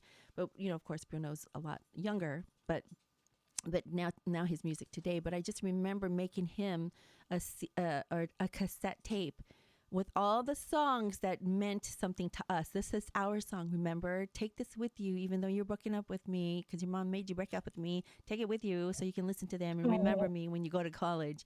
I don't know if he ever did or not, but yeah, that was my way of like putting my signature, my stamp, on these songs. So when you hear them ever again, probably now, even till now, you'll remember me. One of those. I hope you'll remember me. So that was the extent of my making a mixtape for someone.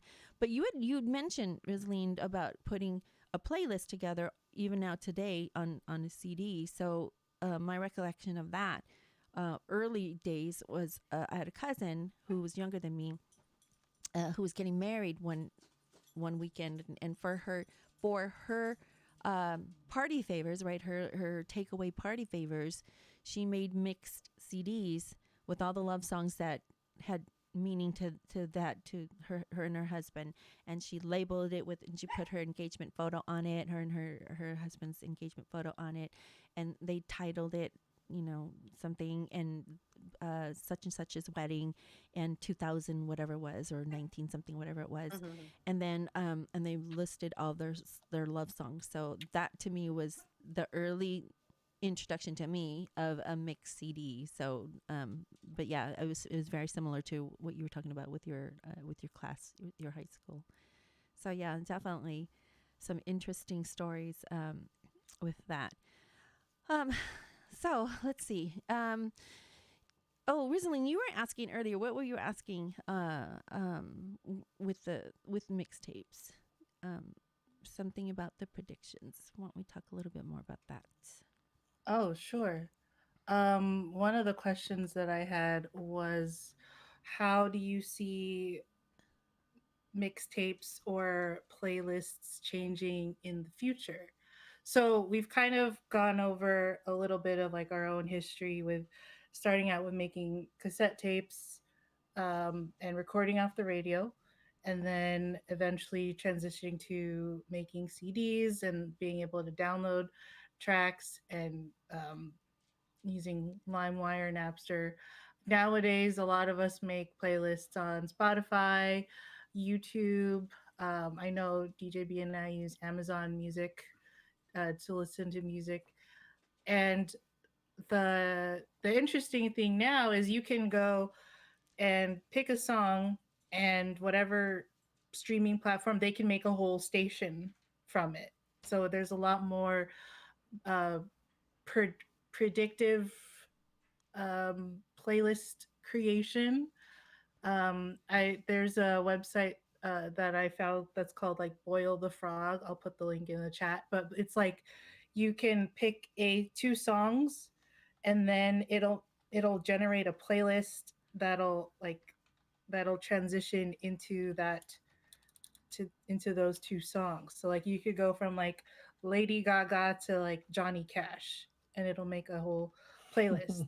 But Nice. how do you like how do you guys see music consumption changing in the future? Hmm.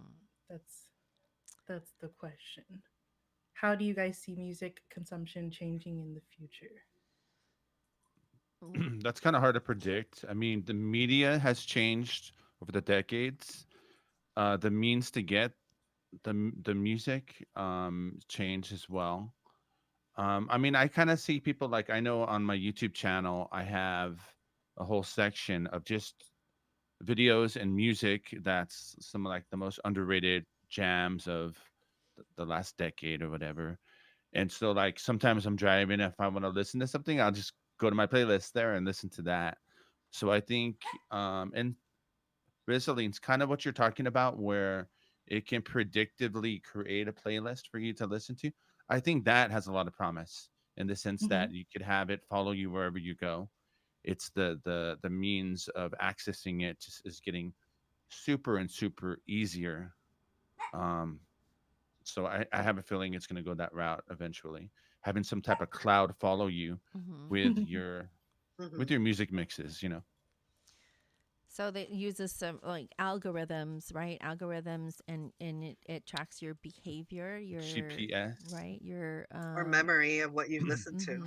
right, Yeah, the same way Google does when you're shopping, and then it knows you looked here and you looked there, and it gives you like, "Hey, you want to buy this?" right. They're And you're watching like, "That's creepy. Big That's brother creepy." watching for real. Like, we saw that you were listening to this before. How about this? I'm like, you saw me, or you what? What are you talking about? Yeah, Peeping, what do you call it? peeping Peeping toms. Tom Google. Hmm. Big brother watching. Yeah, all eyes on you. Hmm. Yeah, I kind of agree with that. I think the more and more, more of these companies play or playlists companies or um, for what are they called? Spotify's and all these platforms where you can listen to them to your music. They're getting a lot more smarter, right? They're using AI to track all of your behavior, all of your the way in which you listen, even the how late at night. You ever see that? Even how late at night you listen, or the times of day do you listen? Because I remember one time I went to like I don't know, let's say love songs, whatever, or maybe that's the wrong category. I just remember I think it might have been like an R&B or something. I don't remember. I was driving during the day and I played on this playlist, or I played I used this one platform to listen to this.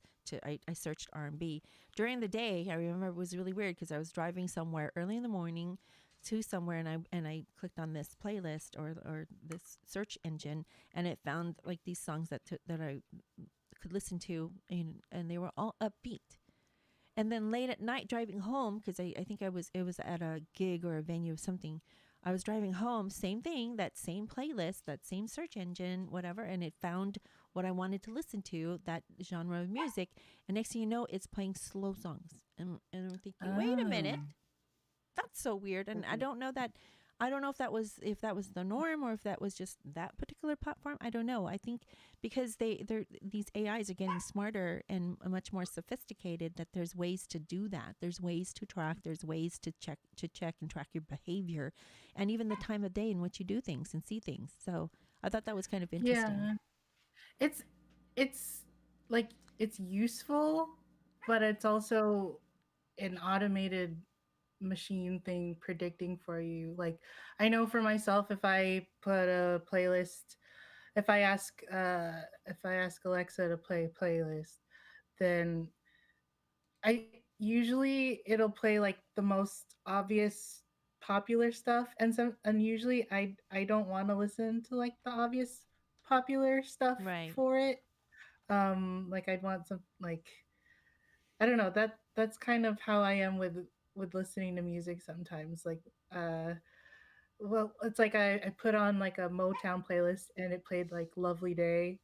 And I'm like, it's a great song. Like, don't get me wrong, but I'm like, I'm gonna just skip it because it's kind of Right. cheesy.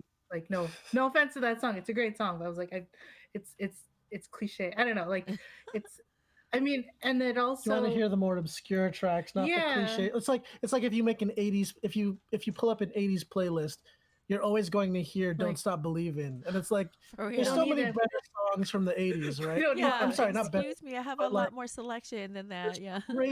great songs from the '80s Yeah. that don't get as much recognition. You don't. I mean, I don't need to hear "Don't Stop Believing" for the millionth time. Yeah, for real. Oh my gosh, that's so funny. But I think one prediction that I have is I think that maybe the future of like listening to music is going to be centered around like actual live DJs or just live music that's being curated Hmm. as you're listening.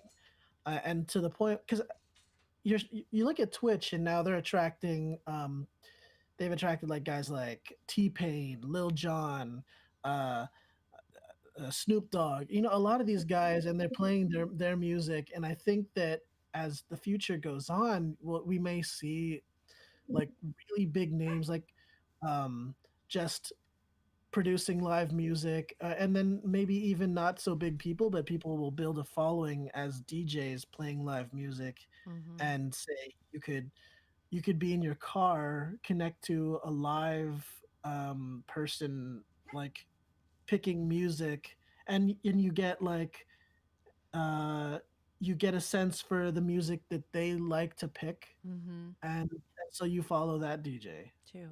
in some ways. I think there's a personal touch to it, and also it's live, so it has that collective feel. Hmm. Um, and in some ways, it's also tailored to your interests, based on whether or not, or just based on the DJ that you choose to listen to. You have a good point there. On Twitch here, as you were saying, there are quite a few DJs who've taken the platform and kind of personalized it for themselves. Not only because obviously, with the pandemic, right? The pandemic has definitely, um, you know, affected everybody, even DJs, even live DJs and whatnot. Where they're used to going out to venues and playing at venues and parties and events and things like that. So they've actually taken to Twitch and are playing some of their or using the platform to play their to DJ their music. And like you were saying, they each all have I've seen a few DJs that I follow here on Twitch, and for different days of the week, like Friday, Freaky Friday or whatever, laid back Saturday, whatever it may be. So for each one of their streams, they construct their playlist in such a obviously tailored to their stream title, and it and we were talking about nostalgia, how the things that we about today's platform or this platform, this podcast platform, is to talk about things that have of back in the day that have some nostalgic look and feel to it and how it relates to today. So here's an example of being able to do that from bringing songs from way back when to today, and they're playing it on this platform, on Twitch, on this platform, and they're sparking all these memories. They're bringing back all these nostalgic feelings about where it's like a time capsule. We talked about that earlier during this week about how music has the ability of kind of capturing history in such a way where it's documenting dates and times, things that happened during that time, when the song was first recorded, and even now bringing it to today where it's sparking those same memories. You're thinking, oh, remember this song way back when. So I think that's a really good segue in about how they can bring that platform from way back when, from old to new, that they're finding another creative way to bring it to the forefront, to today. So for those that maybe have heard it before, have never heard it before, are hearing it again, or maybe they've never heard this song before and are hearing it for the first time here on Twitch. So it's another way to be able to do that. And I think DJs are really bring some creative, using a lot of creativity to do that. But you would hear them, when they're doing it at parties and stuff, like, so when they're doing, a birthday party, somebody in their golden years are playing music from that era. they're bringing it here on Twitch, and I love that. I think it's really, I love it a lot. And sometimes I'll be working or I'll be listening or playing a game or something, and then I'll go to a DJ that I'm following, where I see his name pop up on Twitch, and I think, oh, let's see what he's going to play today, and I see what he's playing, and man, it's just that it's bringing that mixtape, it's bringing that mix CD here to this platform, and it's awesome. I think it's a really good way to use today's technology to be able to do that, something that which we've done before, and then have it in such a way where one song leads to another, and it's a continuous stream of music, and I love that. I think that's really a lot of fun. So that's the way I see it. I think more and more of these DJs and more of these artists are going to use platforms like Twitch or any of these other platforms like this, digital platforms, online platforms, to be able to push that, that playlist out there. Yeah, it is interesting now too, because I go on TikTok a lot, and a big thing with TikTok is that songs get really popular on there, or what's really popular right now is like lo-fi hip hop, so like lo-fi remixes. So what happens a lot is it's a lot of classic songs that are remixed that are popular again. Like there's the remix or lo-fi mix. It's the "You're Just Too Good to Be True." Can't take my eyes off of Yeah. you. Or there's like I mean, they'll even remix stuff from like the 30s or the 40s, some like ragtime True. Charleston kind of stuff, into like a lo-fi remix. And it's also the same idea with sampling music. At this point now, you'll have a classic song that's been sampled by a hip hop artist from the 80s and 90s, that's sampled again by an artist now. Like Megan Thee Stallion samples Easy E or something, Right. There's always the cycle of music being used and reused in different ways. Another thing that I also thought of with talking about predictions with music and playlists is now, and with what we were talking about earlier, that creating music is a lot more accessible. Like, even I've seen videos of people like putting a plug thing on like a plant, and then with wires, and somehow like the plant makes its own music somehow. Like, yeah, I'll show you. But it's, like you can take different things, and or people have a sample of a baby crying, or a dog playing on the keyboard, and then they'll make a whole track out of it. Oh wow. Or like we can, and it's the same way as when we were younger and we would try to record our own mixtapes and be our own radio DJ. But now we can be a full music producer and our own DJ, and like make the kind of music that we want to hear, which is really interesting. Yeah. I'll look up a video about plant music. I want to It's, kind of see that. That's it's the thing. It's a real thing. I promise. It's a real thing. That's interesting. Plant band live in concert. Anybody else want to add to where they think that the style of mix CDs, mix music, mix tapes are going, the prediction in which we think that's going to be going in the near future or years down? Oh my gosh, can you imagine? There's so many things that, like, the world is our oyster. There's so many things that ways in which we could do that. And if they could put a man on Mars now, they can do anything. So, Right. They put a man on Mars? They put a rover. No, they put a rover. Rover, Sorry, okay. They put a man on the moon and then a rover on Mars. Okay. Like, who did they sucker into doing that? That was Matt Damon. Matt Damon. He's still there. He's still there. For real. Yeah. We just watched that movie. That's funny. Any more thought to that, you guys? Or did we beat that we beat it to death there. I think we're good, right? I have a related question that I Sure. just thought of on that topic. Thinking about how creating music is so much easier now, being a creator, um, and also getting your music out there thanks to the internet. Like, you don't like back in the day, you needed to be really lucky and exceptional to be an artist that has their music out there. um Nowadays, like, you know I, we know people personally that put out music, Yeah. so and not to knock anyone's talents of today, but could it possibly be, and my question is, like, could it possibly be that that's the reason why artists back in the day felt better?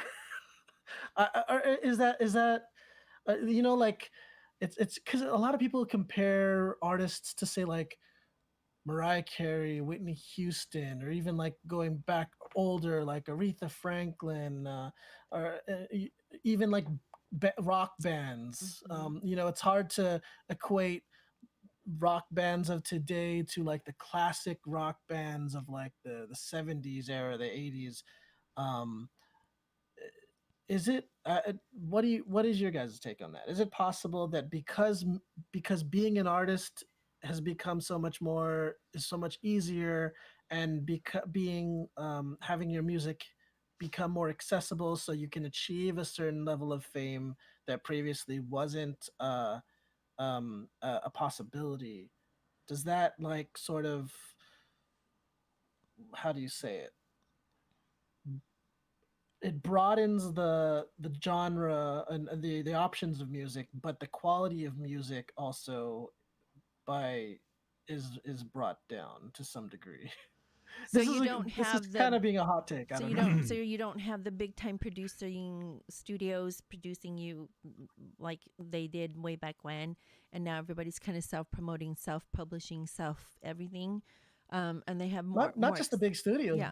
but also just like the really really exceptional artists that had something that really cut through and made them stand out. Hmm.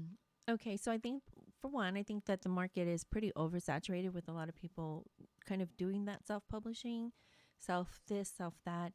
Oh, I remember what I was gonna say for my two truths and a lie. Forget it now because it just reminded me of Oh this. my gosh! Come on, It's about 2 hours ago, Annie. that was like 2 hours ago, Annie. It's okay. We'll edit it in post. No, We'll Yeah, you'll God. never know. You'll You'll never never know. know. You'll never know. What I was going to say is that, but they have, back then, back way back when, they only had Star Search and they had other, or what is it, talent shows or talent showcases, say, n- so they didn't have a whole lot then, and so they relied a lot. I think, me personally, don't quote me on this. I don't really know if this is the standard that it was way back then, or back in the day, was whether or not they had scouts that actually looked out for you, or if you had to know somebody to be somebody. I don't really know, but today, in comparison to today, where everything is at your fingertips, pretty much everything's digitized, right? So you have the Mhm. ability of digitally producing your own music today, right? From using Ableton or using whatever Pro Tools, whatever musical editing tools or creating tools that you can use to today, and then having your hands um, on publishing tools like Spotify or iTunes, or on the podcast side, Anchor FM, Mhm. Anchor.fm, whatever it may be. You have this ability. So there's a lot more self-publishing going on, and that's a great thing. Don't get me wrong. That's a great thing. That's awesome. You have this ability to do so, where you would probably not be able to do that any other way, shape, or form, right? But I think because there's a lot of that self-publishing going on, and not having those huge marketing, studios to kind of push your product out there, to do a 6 month tour launch before, or 6 month tour before, say, a CD launch or an EP launch or an album launch or whatever, or you don't have the concerts right now currently to be able to go out there and fill venues. So there's not a whole lot of that right now currently. So I think you kind of get lost today, right? I mean, outside of maybe your small circle of friends, and then everything's word of mouth. Oh, here, share this with your friends and family, or you use platforms like this, Twitch, to put your music out there. And then you do get you get the following, you get the people interested, but you don't have that huge studio backing per se that puts you out there and gets you one step up higher. So if that's what you're getting at, I think we just don't have. I'm not saying that we couldn't do that, and we rely, or so far everybody's kind of been relying on some of like the talent shows, like America's Got Talent or The Voice, but then even then it's for a short period of time. Do you ever notice that? If it's for a short period of time that you're in the people's limelight, and they see you, they hear you, they're following you, and then beyond that, how many of them do you really continually hear outside of Kelly Clarkson? From Idol, American Idol. American Idol. Yeah. I'm she's the only one to me that stands out of American Idol. I don't really know anyone else per se, or out of the other ones, or out of the AGTs or the other GTs, Got Talents, showcases. I think and now I think it's, I'm probably going to get in trouble for this, but I think it's more of a platform for the hosts and the co-hosts and the panels now. It's more their platform, because this is how they get work. This is how they get notoriety. Is it really for the artists or the up and coming singers and artists and the contestants? I don't know. I think it's more for the host and the hosts, the panels, and them. It's more for them. So, anyways, that's just me. I hope I answered your question, DJ, to some degree. All right. So I think we're well, goodness, we're at our 2-hour mark, I think. So close to our 2-hour mark. Is there anything here that you guys wanted to maybe add to the topic of mixtape?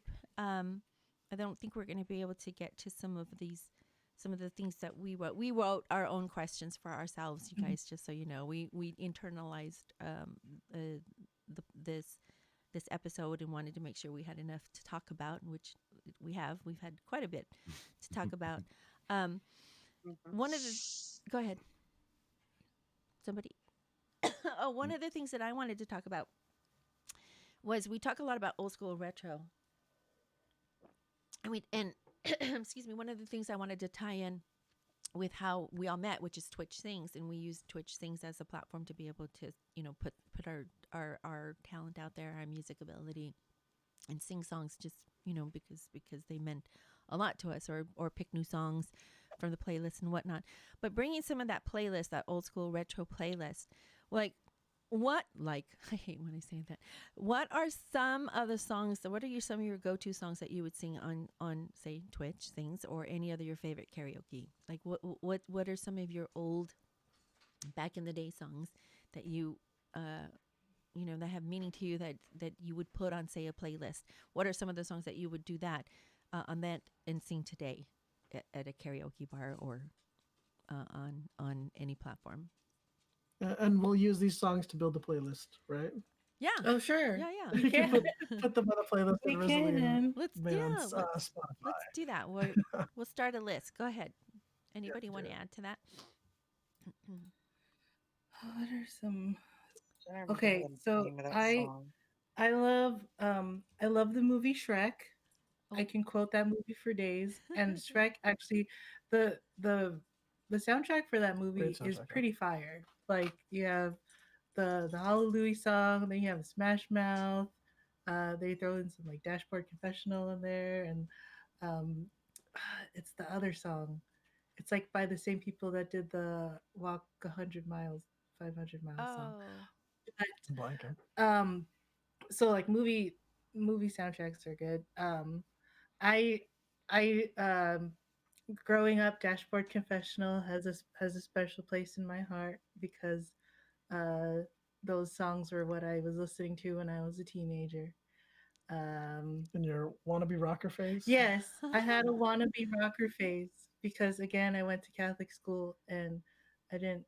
I remember my cousins had like a Sum 41 or like Good Charlotte CD, and I'd burn it. I'm like, yes, like I have some like rock, some kind of rock song to listen to now. So I like a lot of those. And then like the rocker, like the rock stuff kind of turns into like punk and like pop punk, because then it goes into like Hello Goodbye or like Owl City, where it gets a little more like electronic. But if you had to pick like one If I song had to from that pick one era, song, you know, Yeah. I mean, I like As Lovers Go by Dashboard Confessional. That's I like the that's a good lyrics song. in that one. And that's the kind of song that you got to put if it's someone you like and like that you for real like if you're going to like be all like encrypt like the lyrics and like Da Vinci Code, that's one of those songs. What about you, wifey? I if I had to pick one song I remember repeating over and over and over, I'm pretty sure on a cassette tape, was Janet Jackson's "Together Again." Nice. Ooh, nice. That's one that I used to dance to, close the door, look in the mirror, and sing and dance on my own in my room, and just kind of come after school and like forget about everything throughout the day, and just kind of relax and have fun at the same time. But that's probably the one song I can think of. I think another one would be Emotions by Mariah. Nice. Ooh, I like Yes, that one that's a good too. one. Yeah, one of her first Mm-hmm. first songs that were it was on a cassette tape as well.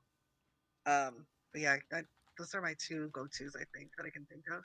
What How about about you, what Johnny? about you, Johnny? DJB loves Mariah Carey. Like a Oh, Yes, it's really? You, DJ? Mariah Yeah, Carey. I like her a lot too.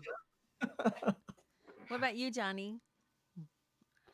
I have to agree, um, with Rizaline, in regards to soundtracks. The Boomerang movie soundtrack is one of the greatest soundtracks ever of all time.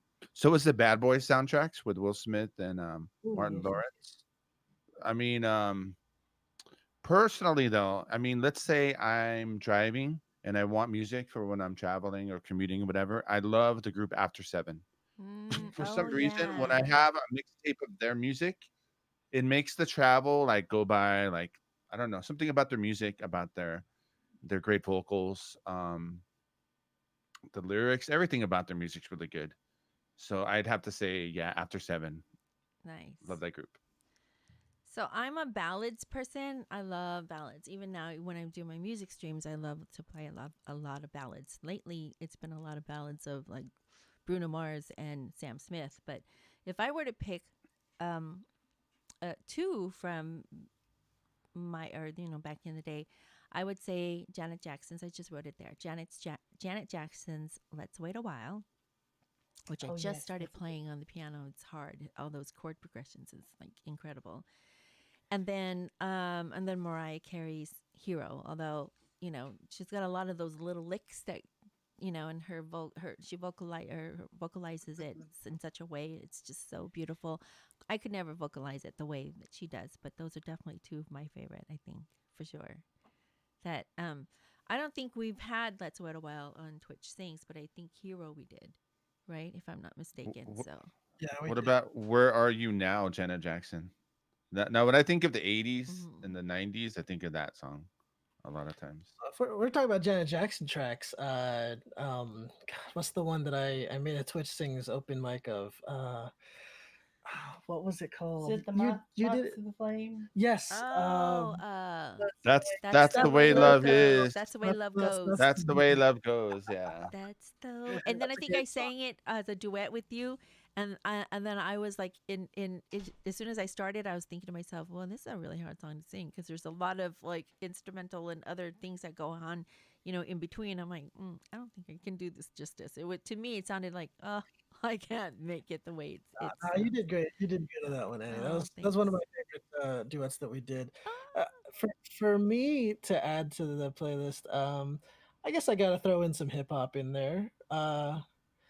One, let's put in "Set Adrift" on Memory Bliss, Oh, PM that's a Dawn. fun one. Oh, nice. Um, Boomerang.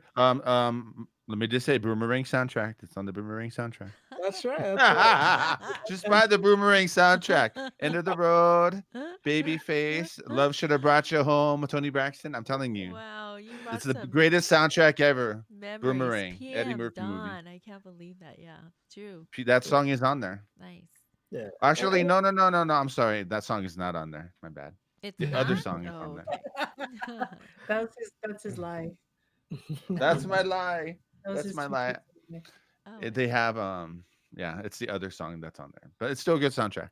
Oh, wait, do you really want me? How does that one go, wifey? Do you really That's want me? that Robin song. I don't want to sing it. Oh, put you I on like the Robin You Um, have spot. to sing it. Robin is You good. have to sing it. it's a really old CD that I had. Um, I don't remember it being on mixtape, but I do remember having it on CD, and I used to listen to it over and over and over again. And Mhm. it just came to mind a little bit ago. But yeah, it was this blonde girl with real short hair. Um, she sang a bunch of different songs, but that was the one that I remember the most. Mhm. Let's see. There's also a lot of Madonna songs that come to mind as well because she popularized. She was like the epitome of pop music, right? Pop culture back in the '80s for sure. And then who is it besides? And then there was Madonna. There was um, who is it? It's like Wham. it really depends Yeah, because it's like with playlists you got like the love mixtape, true. you got like the party mixtape, Right. you have like the one to listen to when you're driving or like The what one you that you listen to when you're sad, yeah Hmm. sad and feeling lonely, and want to be in your feels. yeah that's like I think what are my in my feel songs like I really got into like Alanis Morissette uh and like what is it like Sarah Bareilles or Adele. Mhm. Adele's always a good sad. Yeah. It's a good it's Yeah. a good kind of sad.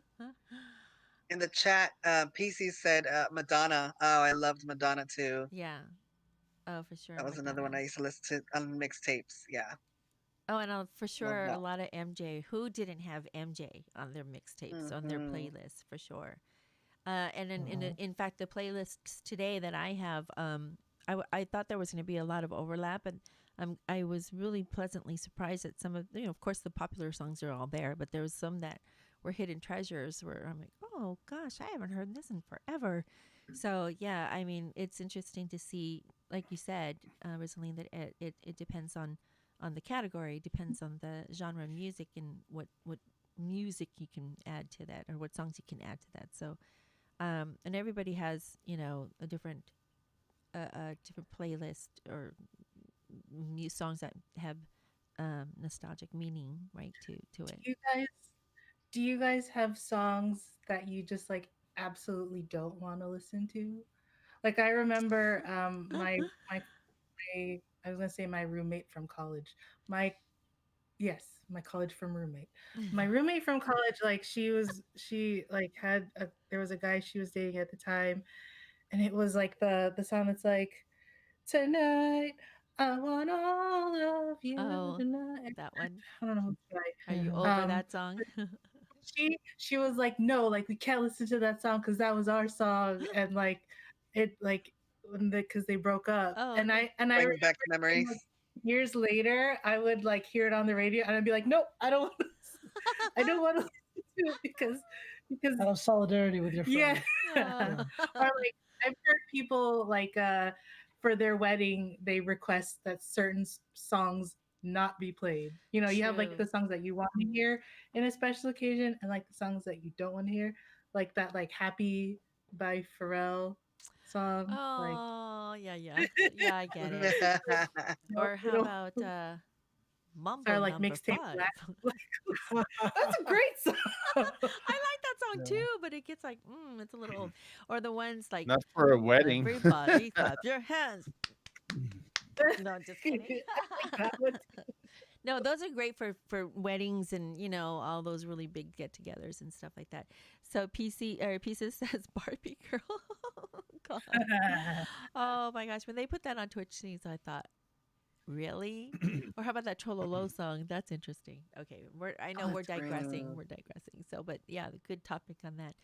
It's like, I mean, I could maybe I'll say something slightly controversial yet brave, but like honestly, if the few times that I listen to the radio or I have like a playlist playing music, like if they play Taylor Swift, I kind of want to skip it. Yeah. I'm Yeah, sorry. I don't listen to her either. Yeah. Like I feel like sorry. that's like the younger generation, the teeny boppers. Like don't get me wrong, like I actually I bought her Red album. Like I thought that was great. And then everything after that I just didn't really listen to I as don't much. listen to her. Yeah. So I mean, she's good. No Yeah. So offense. Yeah, Yeah. no No offense to offense. yeah, anybody who yeah, likes yeah, her and listens to Yeah. her. Understood.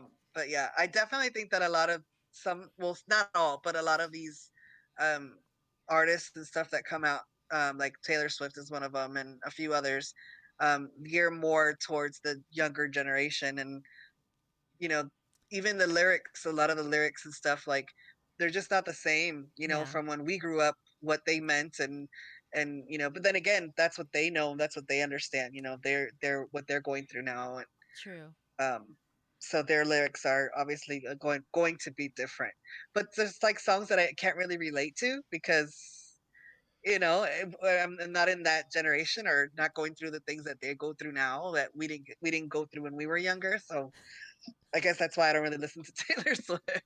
Yeah. But yeah, it's understandable. Yeah. Well, some songs are fun when they play with the lyrics, which they make it too personalized. Yeah, you're gonna run into that kind of thing where you're gonna have a group of people that aren't gonna like it. Yeah. it Mhm. is it is Because interesting how like there's what is it like the Destiny's Child and they're like the MSN and the pager code and like Oh, they yeah. don't have it anymore. Yeah. Whereas now you have is it Khalid and it's send me your location. Oh, right. Sharing your location on your iPhone to your friends. So like it is or like right now the really popular song is driver's license, Olivia Rodrigo. So she's a teenager that got her driver's license and she's driving past the house of the guy that she used to like. I mean that's a little more evergreen of a Mm, concept than right. like pager code and MSN, I Mhm. suppose. See, But and then as I was mentioning earlier, that some of these are songs today are very much like time capsules where they document pretty much, you know, Right. history, just how things progress through history. So, I mean, remember the song "You Used to Call Me on My Cell Phone," right? I mean, things like that. 10 years from now, we'll probably hear something else. You used to call me on my, Zoom call, or you used to call me on my Discord. We'll hear something in the future different, right? So it just has that ability, and songs. I love that about songs is that they have this time capsule capture. So it's really interesting how it's documented through time. So. All right, I hate to cut this short, but I just wanted to just kind of put that out there that there's so there's so much meaning of a mixtape, and collectively it means a lot of different things, but individually it means very specific things. So to each of us, I think we all each have our own memories and memories and things that we uh, um, or what the mixtapes means to us. And I think it was a really good way to be able to compare, right? Compare and contrast from yesterday to today. So there's a lot of, I mean, there's still a lot of gray, and lines crossing and whatnot. But I think it's just still has the same type of value, and that when we all hold songs near and dear to our hearts, certain songs, right? Or we need feel good songs for whatever to help us, get through the day, or we need motivational songs to help us work out, or whatever it is, whatever the mixtape that you used to do for yourself way back when, we can still do to today, but in other platforms, in other digital forms, right? So I mean, and I think for me, it was important to make sure all of you young ones know that this is what we had when we didn't have the digital, before the digital transition, when we had to do everything pretty much analog. And it's not to say that I'm not putting anyone down at all, any of the new stuff to today, but we definitely had it. We had to get creative with what the challenges that we had to face. So today we have it's so much easier, and I'm glad we do.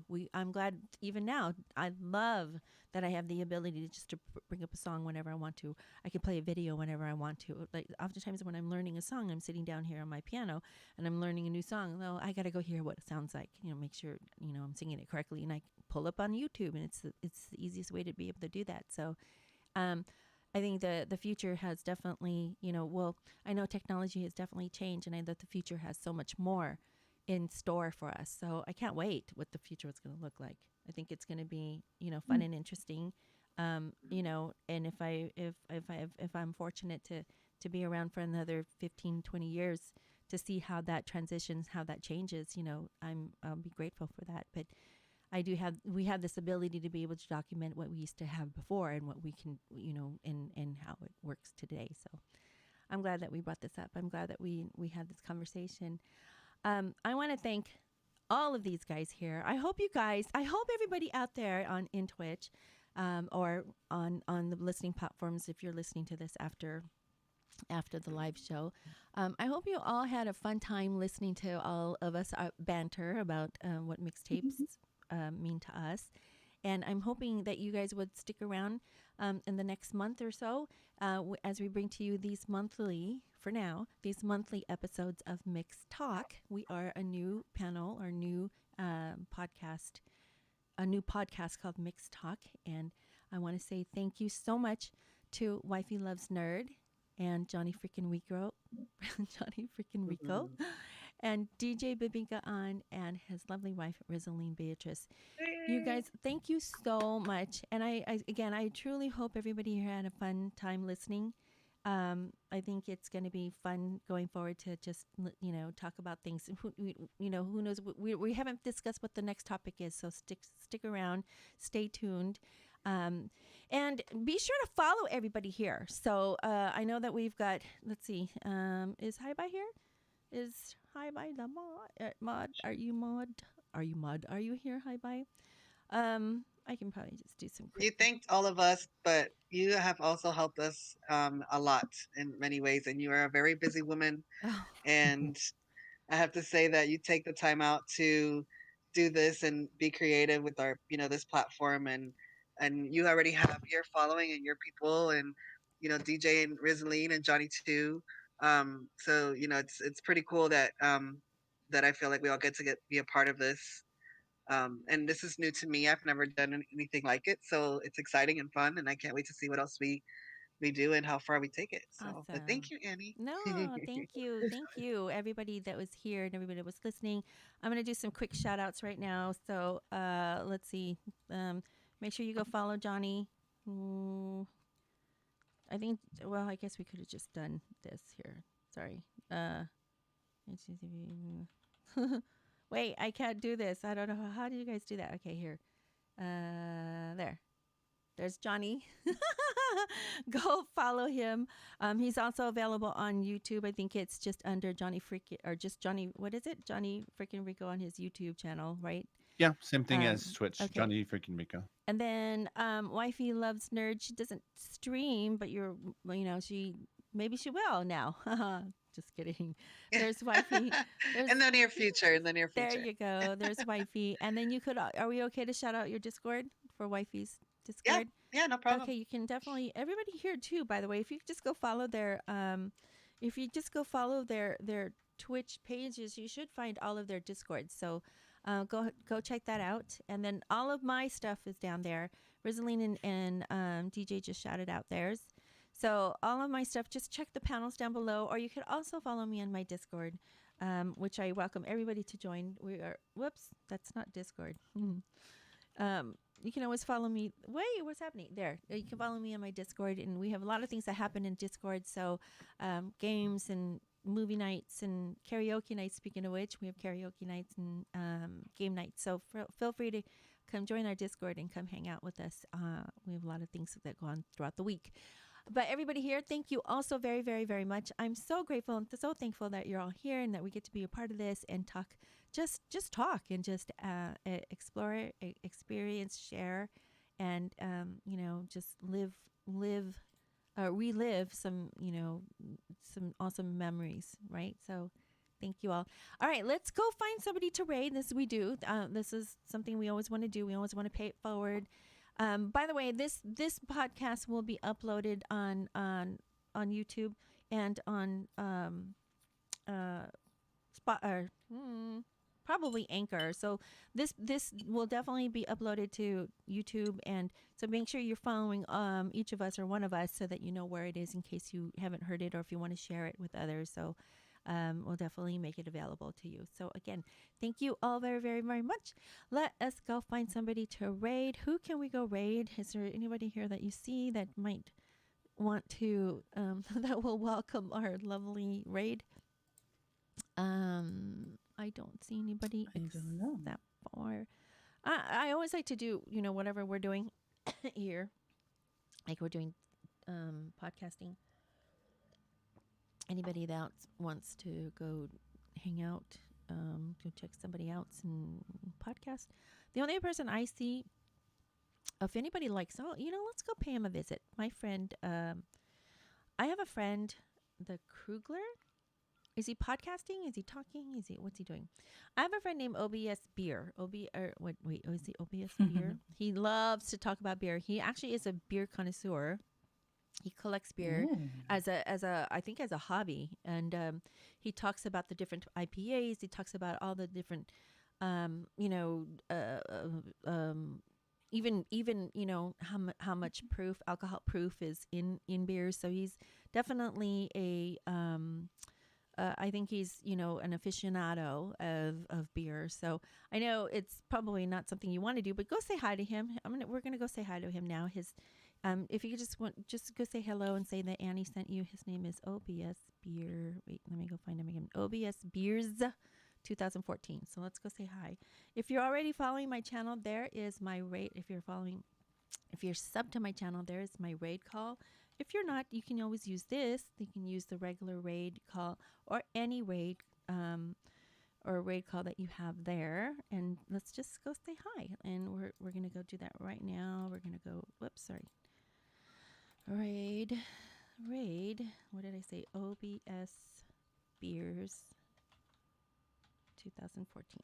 Let's go say hi to him. So, but thank you again. See you all very soon. See you all on the next platform the next platform, next podcast. And then we'll see you each of you guys in each of our Discords. So have a good rest of your day. Have a lovely afternoon. We'll talk to you all very soon. Bye, everybody. Bye. Bye, everyone. Let's go say hi. Girly about it. Y'all know what I like. Oh, shit. Oh, shit. We just got raided. Oh, shit. Oh, shit. What up, Annie? How you been, baby girl? But I still can't chat. How have you been? Oh, my God. Thank you, everybody.